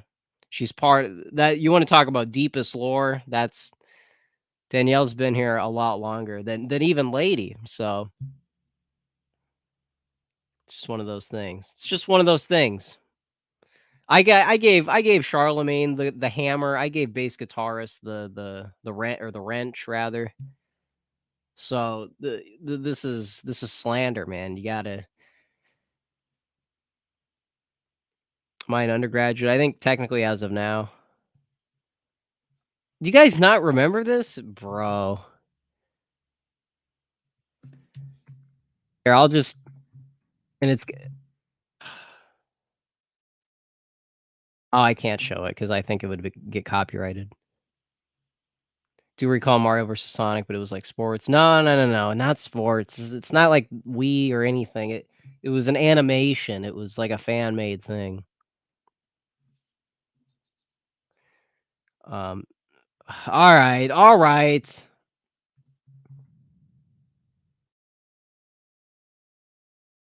All you, you know what? Here, maybe if I show you the screenshot. See, this is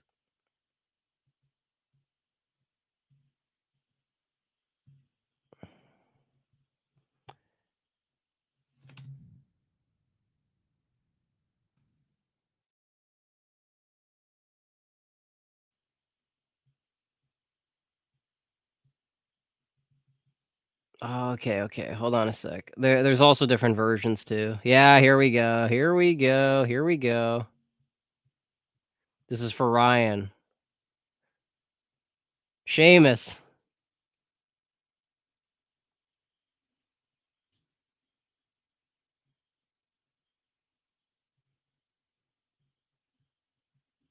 Okay, here you guys go.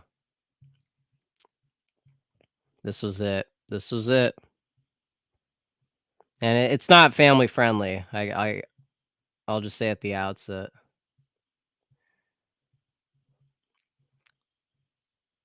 But this was dramatic. Oh, okay, it was the army of Luigi's, excuse me. It was evil Luigi's versus Toads. Anyways, sorry.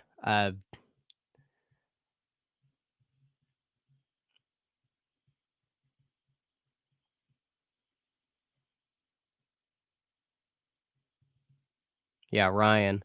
Mike Betancourt, Seamus, is that true? Let me verify that.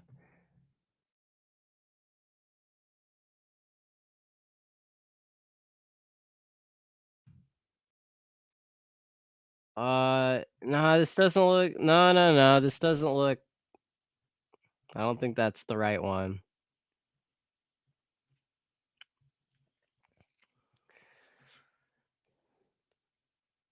Anyways,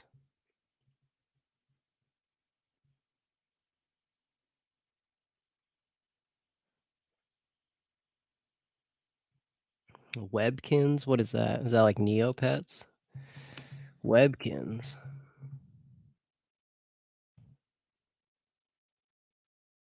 It's like Animal Crossing.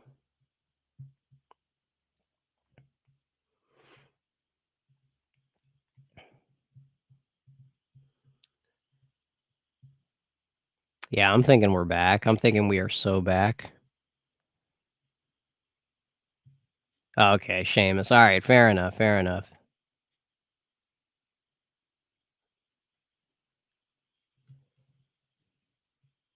What about what was it? Tamagotchi. What was the? Yeah, there we go. Can't find this in my room for some reason.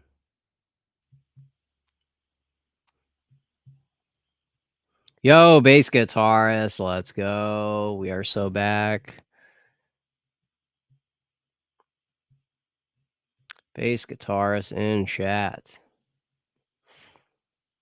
Yeah, I had one of these. I just can't find it.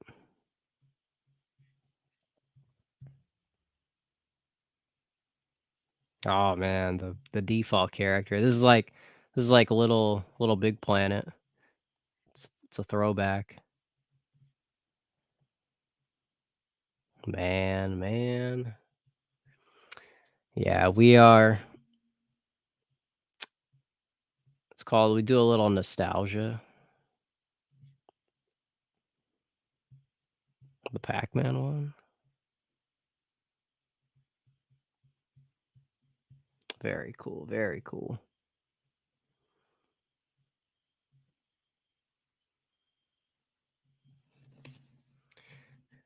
Oh man. Oh man.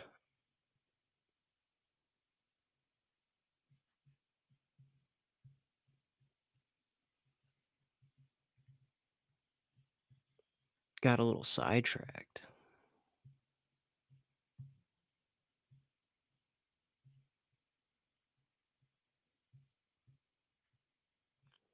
Oh dear. Oh dear.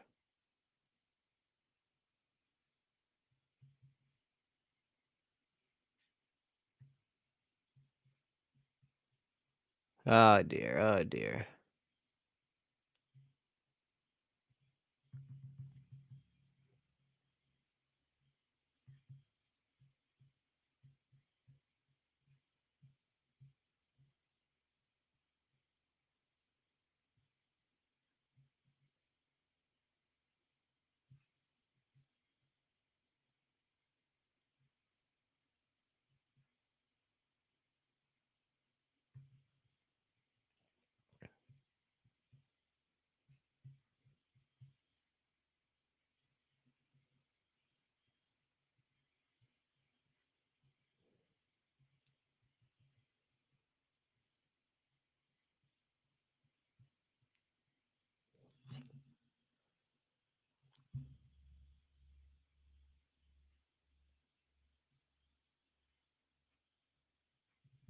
All right. All right.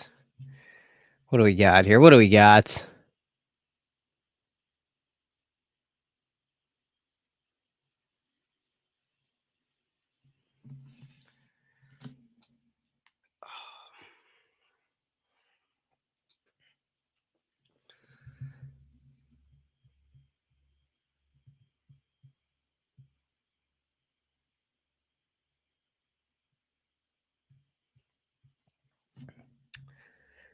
So, so,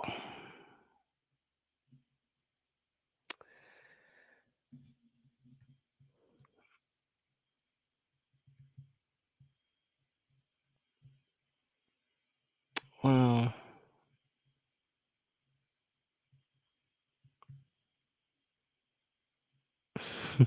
Ryan, can't think of anything funny.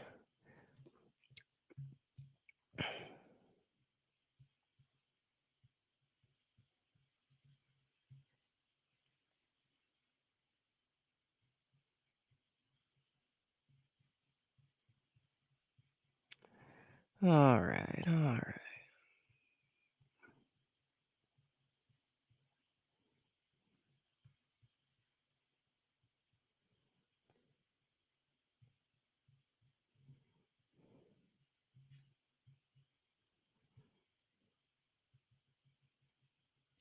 Alright, well, before I forget,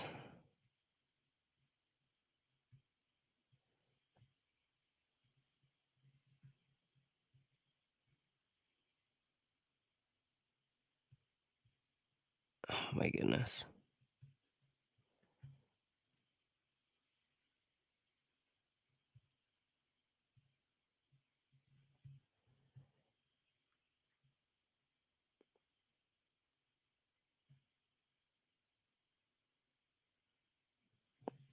Well, that's why I bring up newgrounds.com, man. That stuff, some of that early meme culture.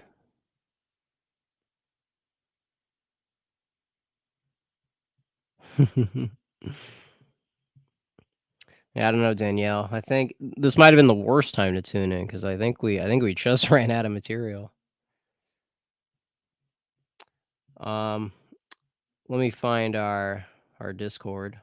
Thanks to people in here, probably some of the people in here tonight for getting this off the ground.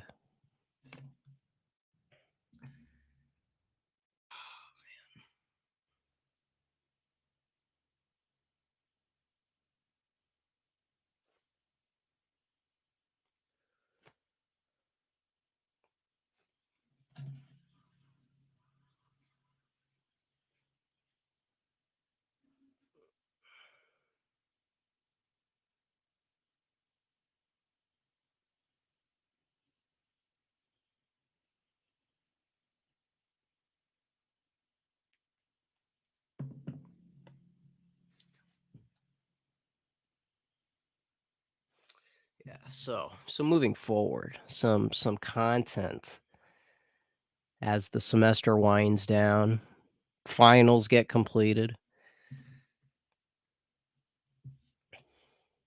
Should have some more free time. That doesn't mean we abuse the live streaming option. I just actually paid for this. I think sometime this morning, like at 2 a.m. or so, and maybe before that. But yeah, probably do some Catherine D inspired content, some Lester Bangs, Rolling Stone esque. Like you see what Billy Pratt's doing, Billy Pratt on Twitter. I assume most of you guys are in sync with the Twitter stuff. Yo, Marshall Forward, thank you for saving the stream. Yo, is Sean leaving? Sean, what's going on, big guy? Sean going? I missed that. Oh, you're going to bed? Good night, Sean. Good night, Sean. Thoughts on Marshall Ford with a 199. Thank you. I appreciate it. Thoughts on Power Metal, Sabaton, or Blind Guardian? The first two Blind Guardian albums are speed metal. I like those. I don't remember how the Power Metal sounds. And Sabaton, I'm more interested in like their lyrical content. The sound is a little cheesy, but it's cool that you got a metal band doing what is basically a history lesson. Yeah, space guitarist. Yeah, I think we're winding down. We are winding down. Catch you later. Catch you later, bass guitarist. And his streams are cool too. Subscribe to Bass Guitarist because he's shredding on YouTube.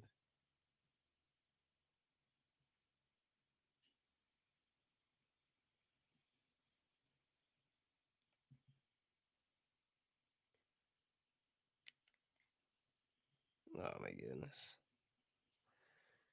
All right. It's 3:39 a.m. Wow. No, that's really something, Danielle. I'm on a Marth. I don't know. That's a little too larpy, in my opinion. In my opinion.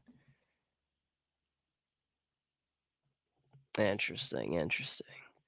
Yeah, if you know a band called Virgin Steel, that would be my recommendation.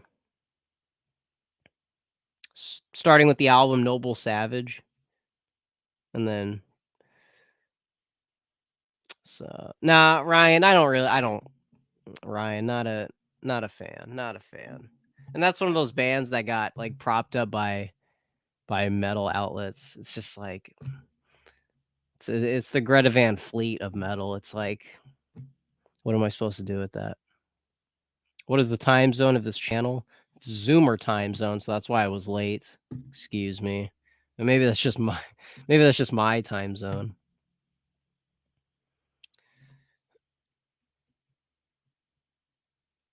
Cali time. Yep, Cali time.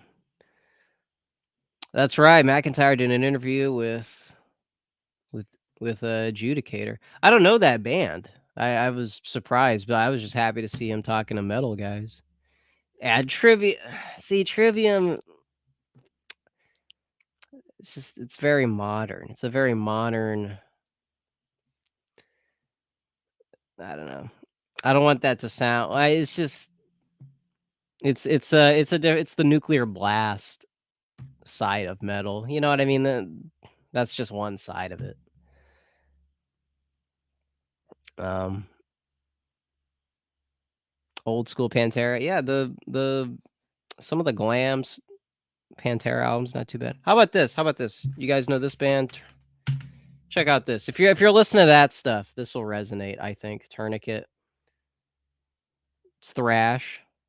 It's thrash with the very unique take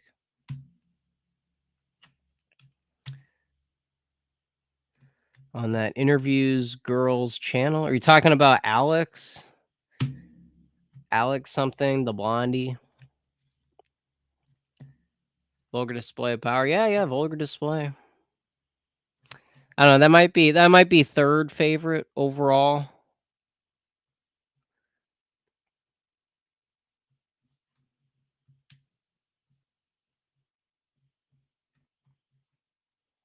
I'm familiar with what? You like the new accept with I like Mark. Mark's pretty I like that sound. I think it fits. Well, which album specifically? Do they oh, are you talking about the one that has what's that album called? They have a cool instrumental called Samson and Delilah. Delilah. What album called?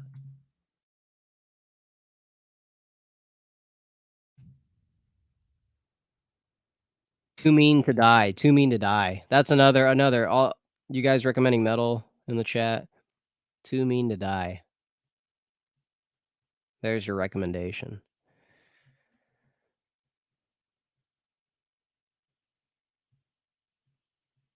Nice, nice.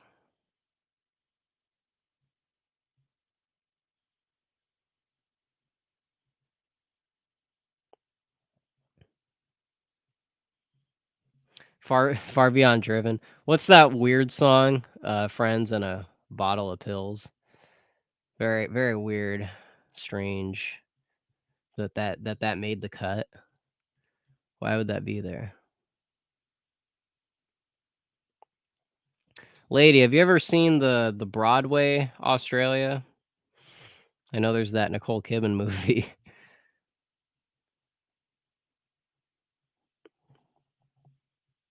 I was curious if that's true. Is that a true, accurate detail? 1914?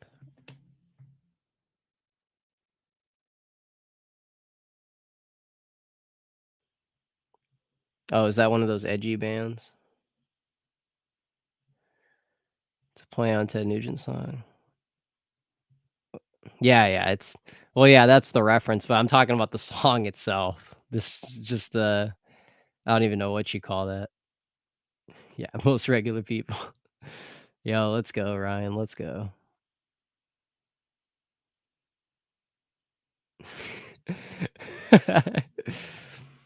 Yeah, you can hear it. You can hear those lyrics, Ryan. You can hear it. Is that a Kidman film? Yeah, yeah, yeah. Here, let me pull that up.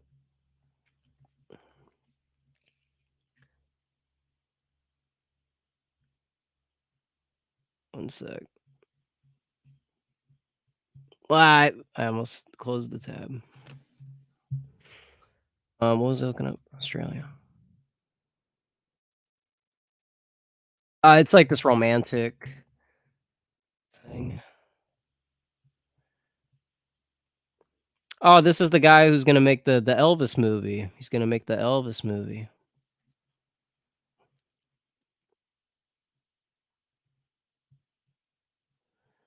Yeah, but this is like a famous play, right?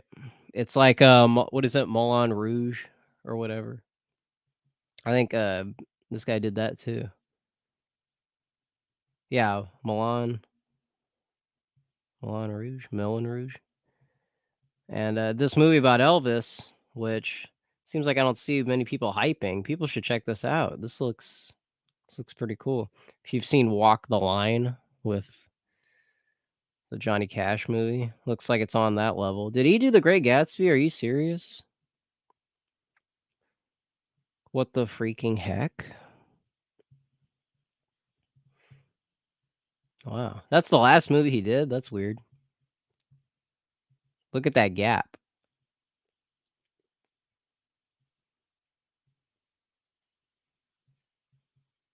Interesting.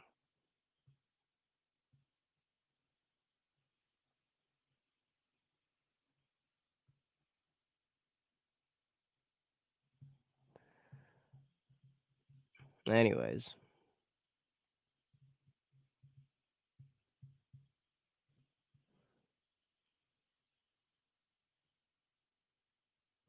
Northern Australia, set between 1938 and 1942.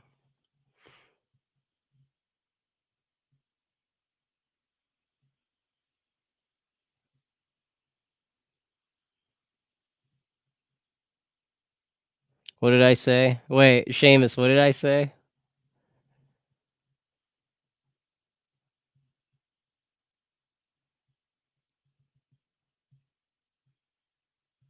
Hold on. ZH. What did I do? Milan. Yeah, okay, okay. Rouge. Oh, okay, yeah, yeah, ZH. Yeah, yeah, yeah.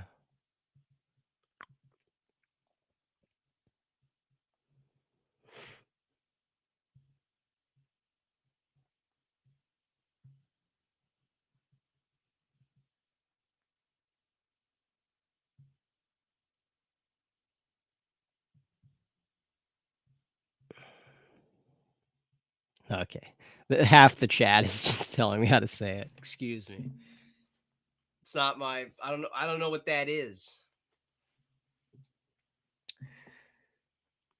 Yo, Marsha Ford. Hey, thank you, man. Thank you for the donation, man. You're the real deal. Hey, I just wanna say this,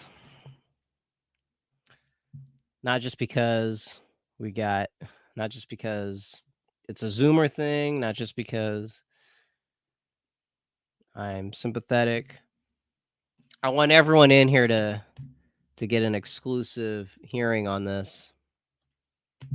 I'm on Twitter and I'm seeing all this drama that you're probably gonna hear about in the next few days. And I just want you guys to know, or I just want to put it out there that whatever you hear, all this division behind the scenes with certain online personalities, let's just like before we have a reaction, let's wait a little bit, wait for some time to pass, because it's very easy to dogpile.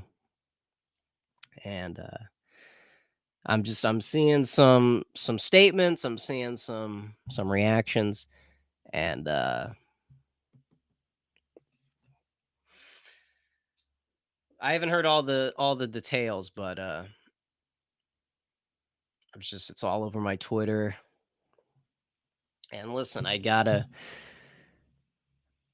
we gotta understand that there's a lot of young people in this thing,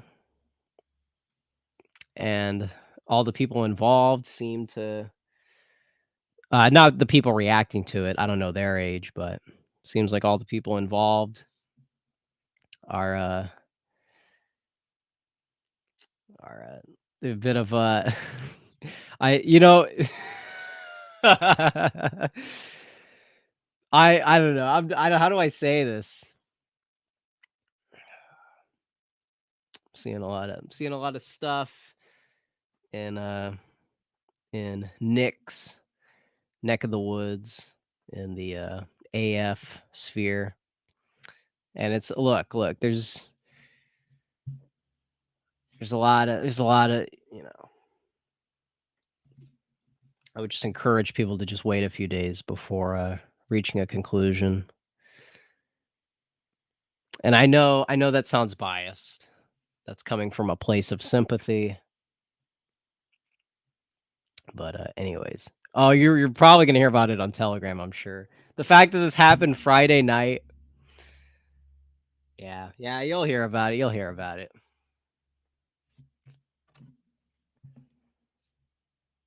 I don't understand people who aren't on Twitter. I don't know. I feel like I would be missing out on half of the content. There's just some drama with AF, and there's a lot of Zoomers that are involved.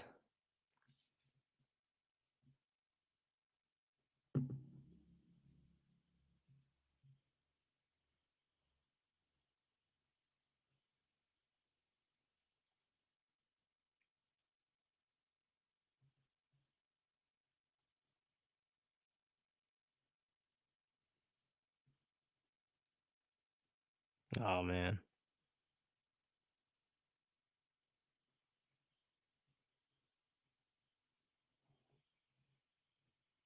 hold on.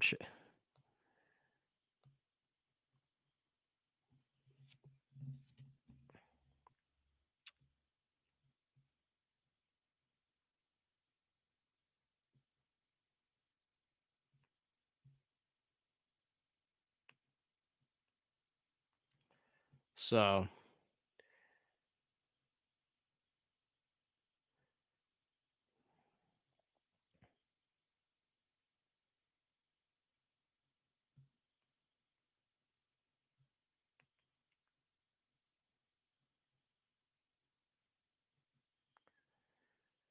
yeah. Anyways, yeah. I think you're gonna be hearing some stuff about Nick.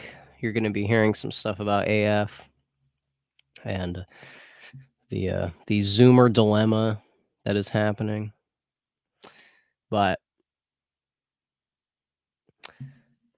I would just encourage people to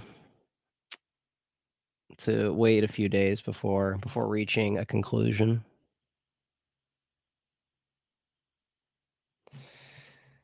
Yeah, I saw that debate. Yeah. Well, I just think Medicare it's a generational thing. I don't that kind of attitude is very not my cup of tea. Follower count? What is that even thinking like? What's your follower count? I don't know what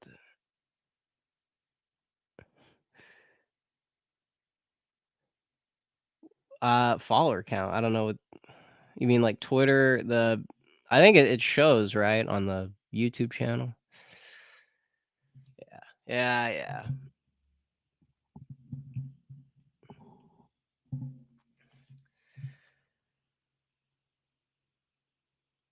Oh, Robert Barnes, man. That's how long ago was that? Is that over a year old?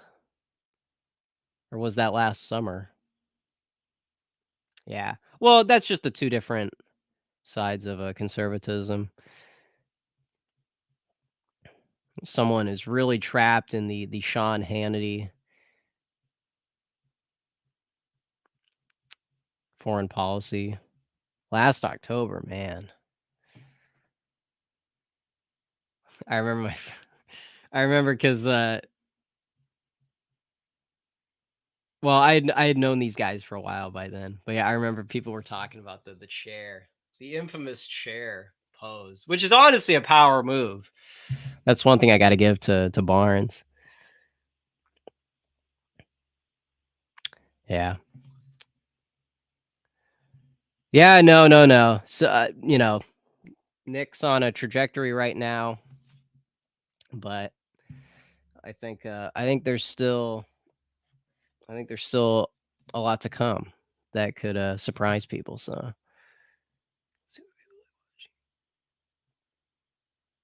who, Medicare?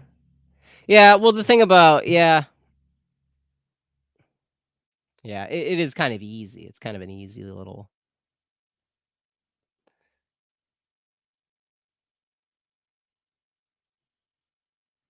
yeah. Well, I mean, they did it was just o classic blood sports, so that's all that was.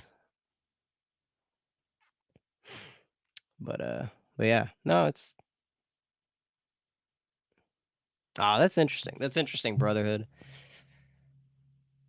I just feel like Medicare has a very limited playbook to kinda bring back the Dutton versus Cap. You could kind of string together a bunch of, arguments where, Dutton and Medicare kind of are working on this logical landscape, but I don't know if that I don't know if that constitutes as a victory per se.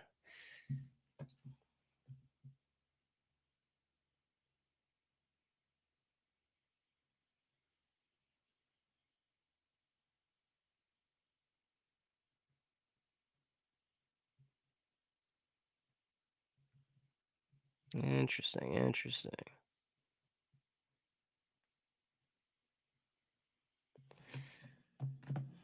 I'm afraid to go back on Twitter. I don't even.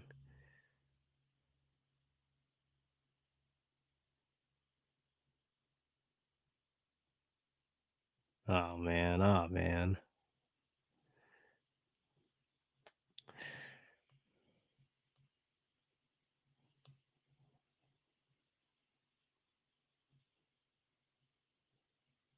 Bruh.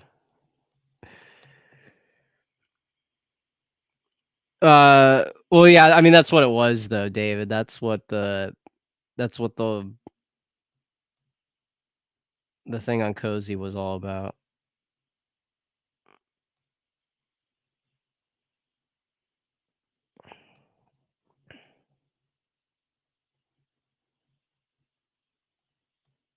Oh my goodness. I'm gonna have to ask so many.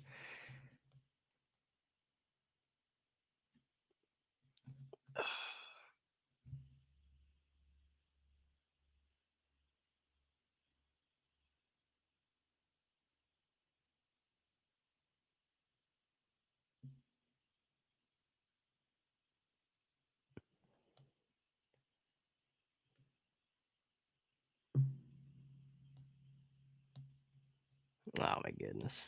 There's so much. It's well, anyways, yeah, you guys. What's funny is like I know you guys are gonna hear about it in some way. Oh man,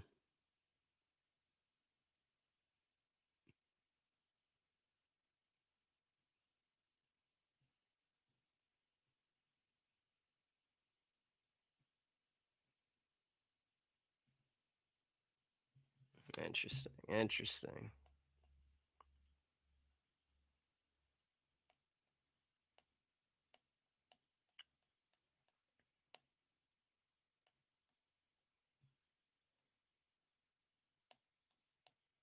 Oh my goodness.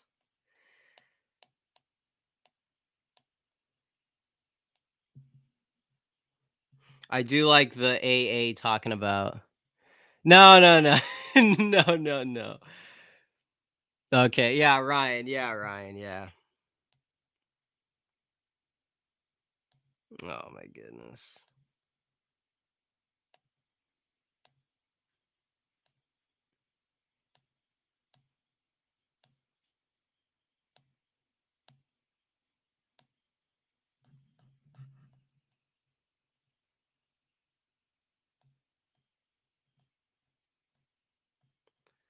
Um.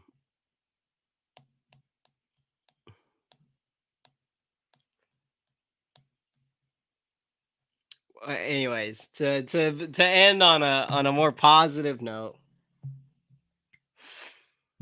just be cautious. Be cautious of what you read in the next few hours.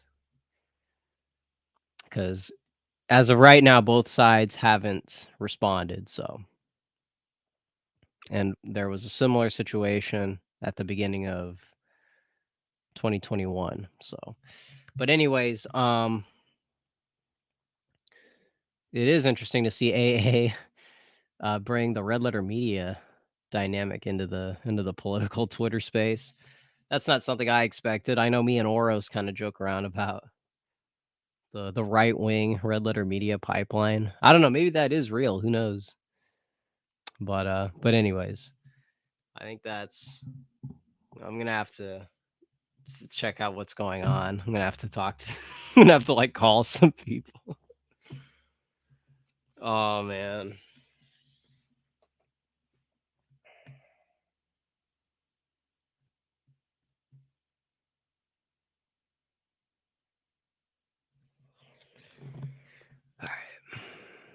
Alright. It's not it's just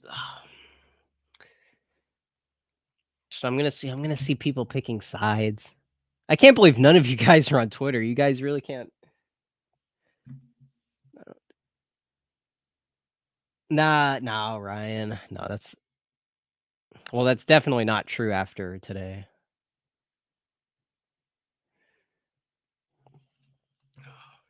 Alright. Tomorrow I think is the day. Tomorrow's Hey, Danielle, is Danielle in here?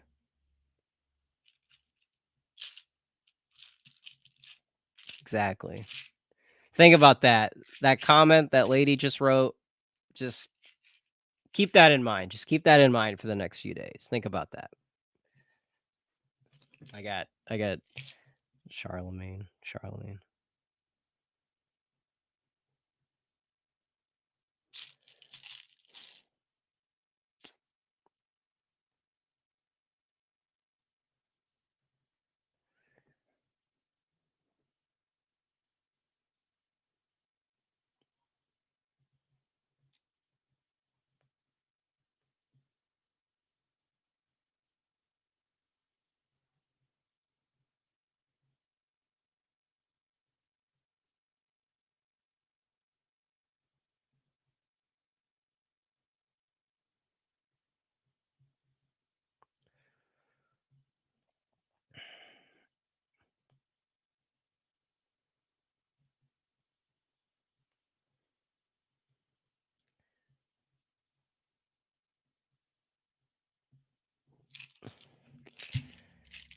This is how I'm gonna cope. This is how I'm gonna cope after all this breaking news.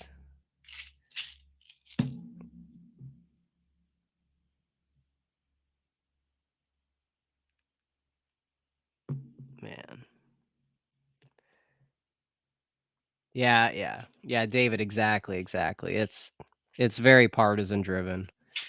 It's very partisan driven. It's very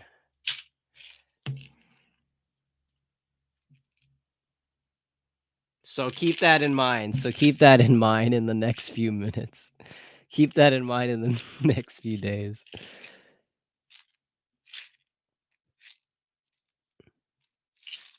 True, lady. Very true, lady.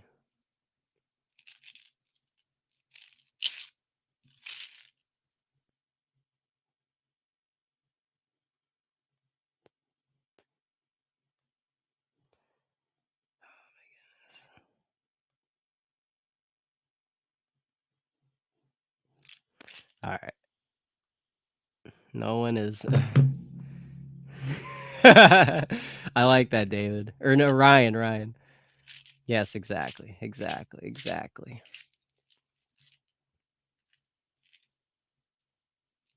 By the way, here's the other thing. I don't understand the dichotomy between John Doyle and Nick. It's all one big thing.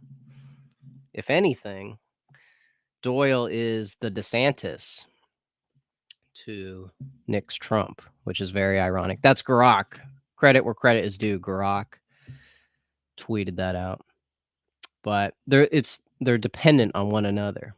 I understand Doyle has his own fan base, but again, it's a package deal. So Reese's Pieces are better. Maybe.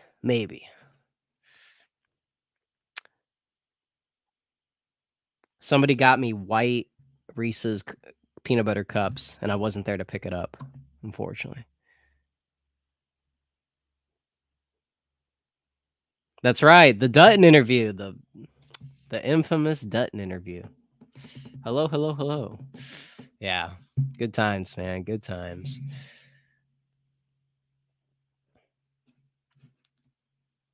Yeah, yeah. All right.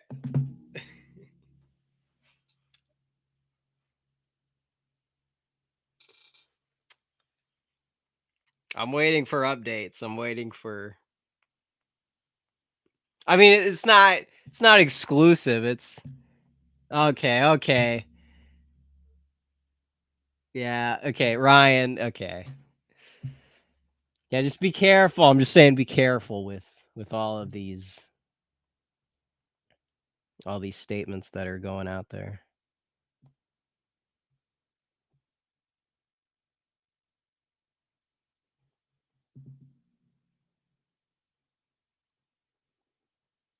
Okay. Do we call it quits? Do we call it quits?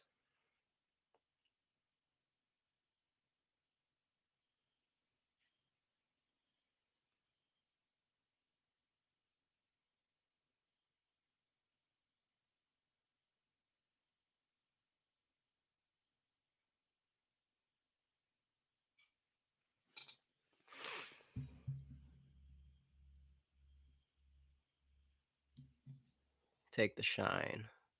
What does that mean, Ryan? Take the shine?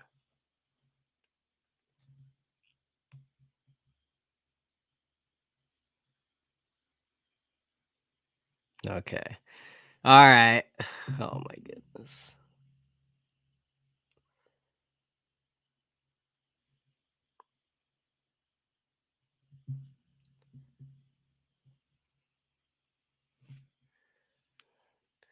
No, David, I don't have any I'm never gonna get tattoos.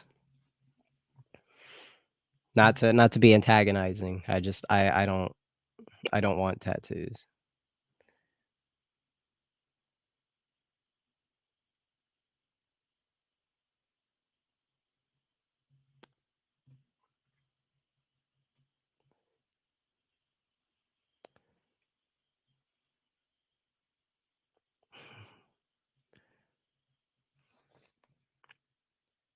Yeah, yeah. Nothing. It's not even I don't have any exclusive details. It's just this is why you gotta be on Twitter. Well, I mean, actually right now, don't be on Twitter. Don't be on Twitter because 'cause you're just gonna get this. Yeah, yeah, yeah, tattoos,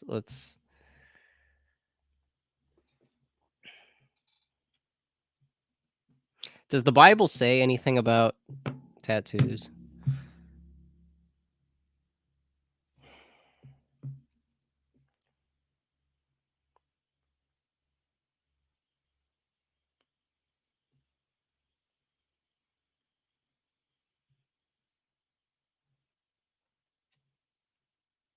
Oh my goodness. Okay.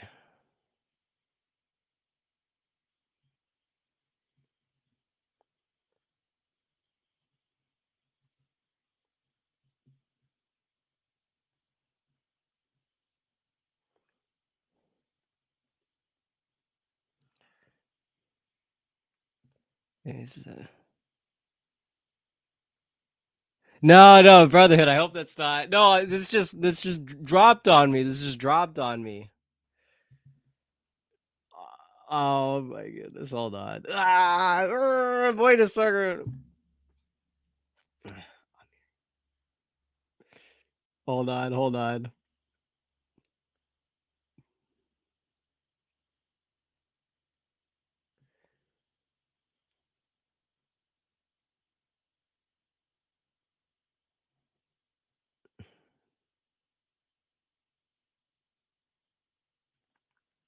Hold on, hold on.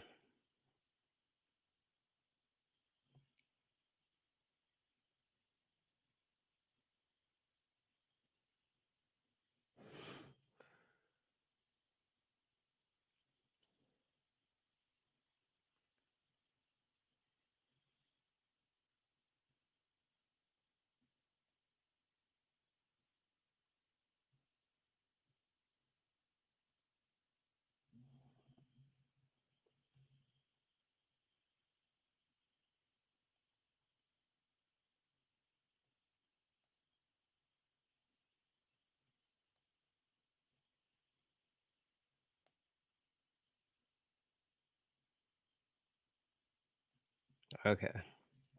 I gotta I gotta get out of here. I gotta get out of here. What's going on?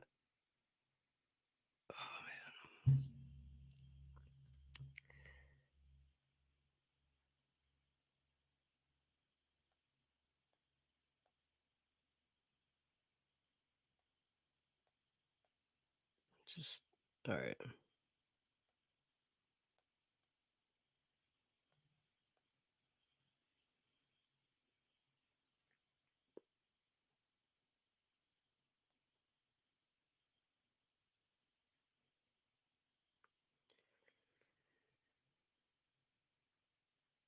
Okay. Okay. Okay. Hey, thank you guys. Thank you guys for staying. Oh. All right. All right. All right. It's a totally normal night. All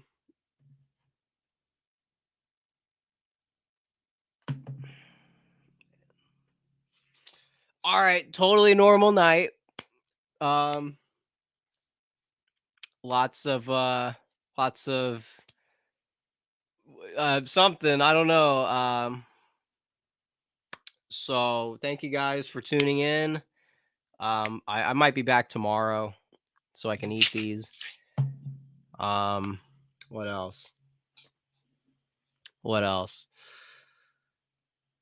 I'm gonna try to do some content with Paul Fahrenheit on his $5 a month podcast, something like that.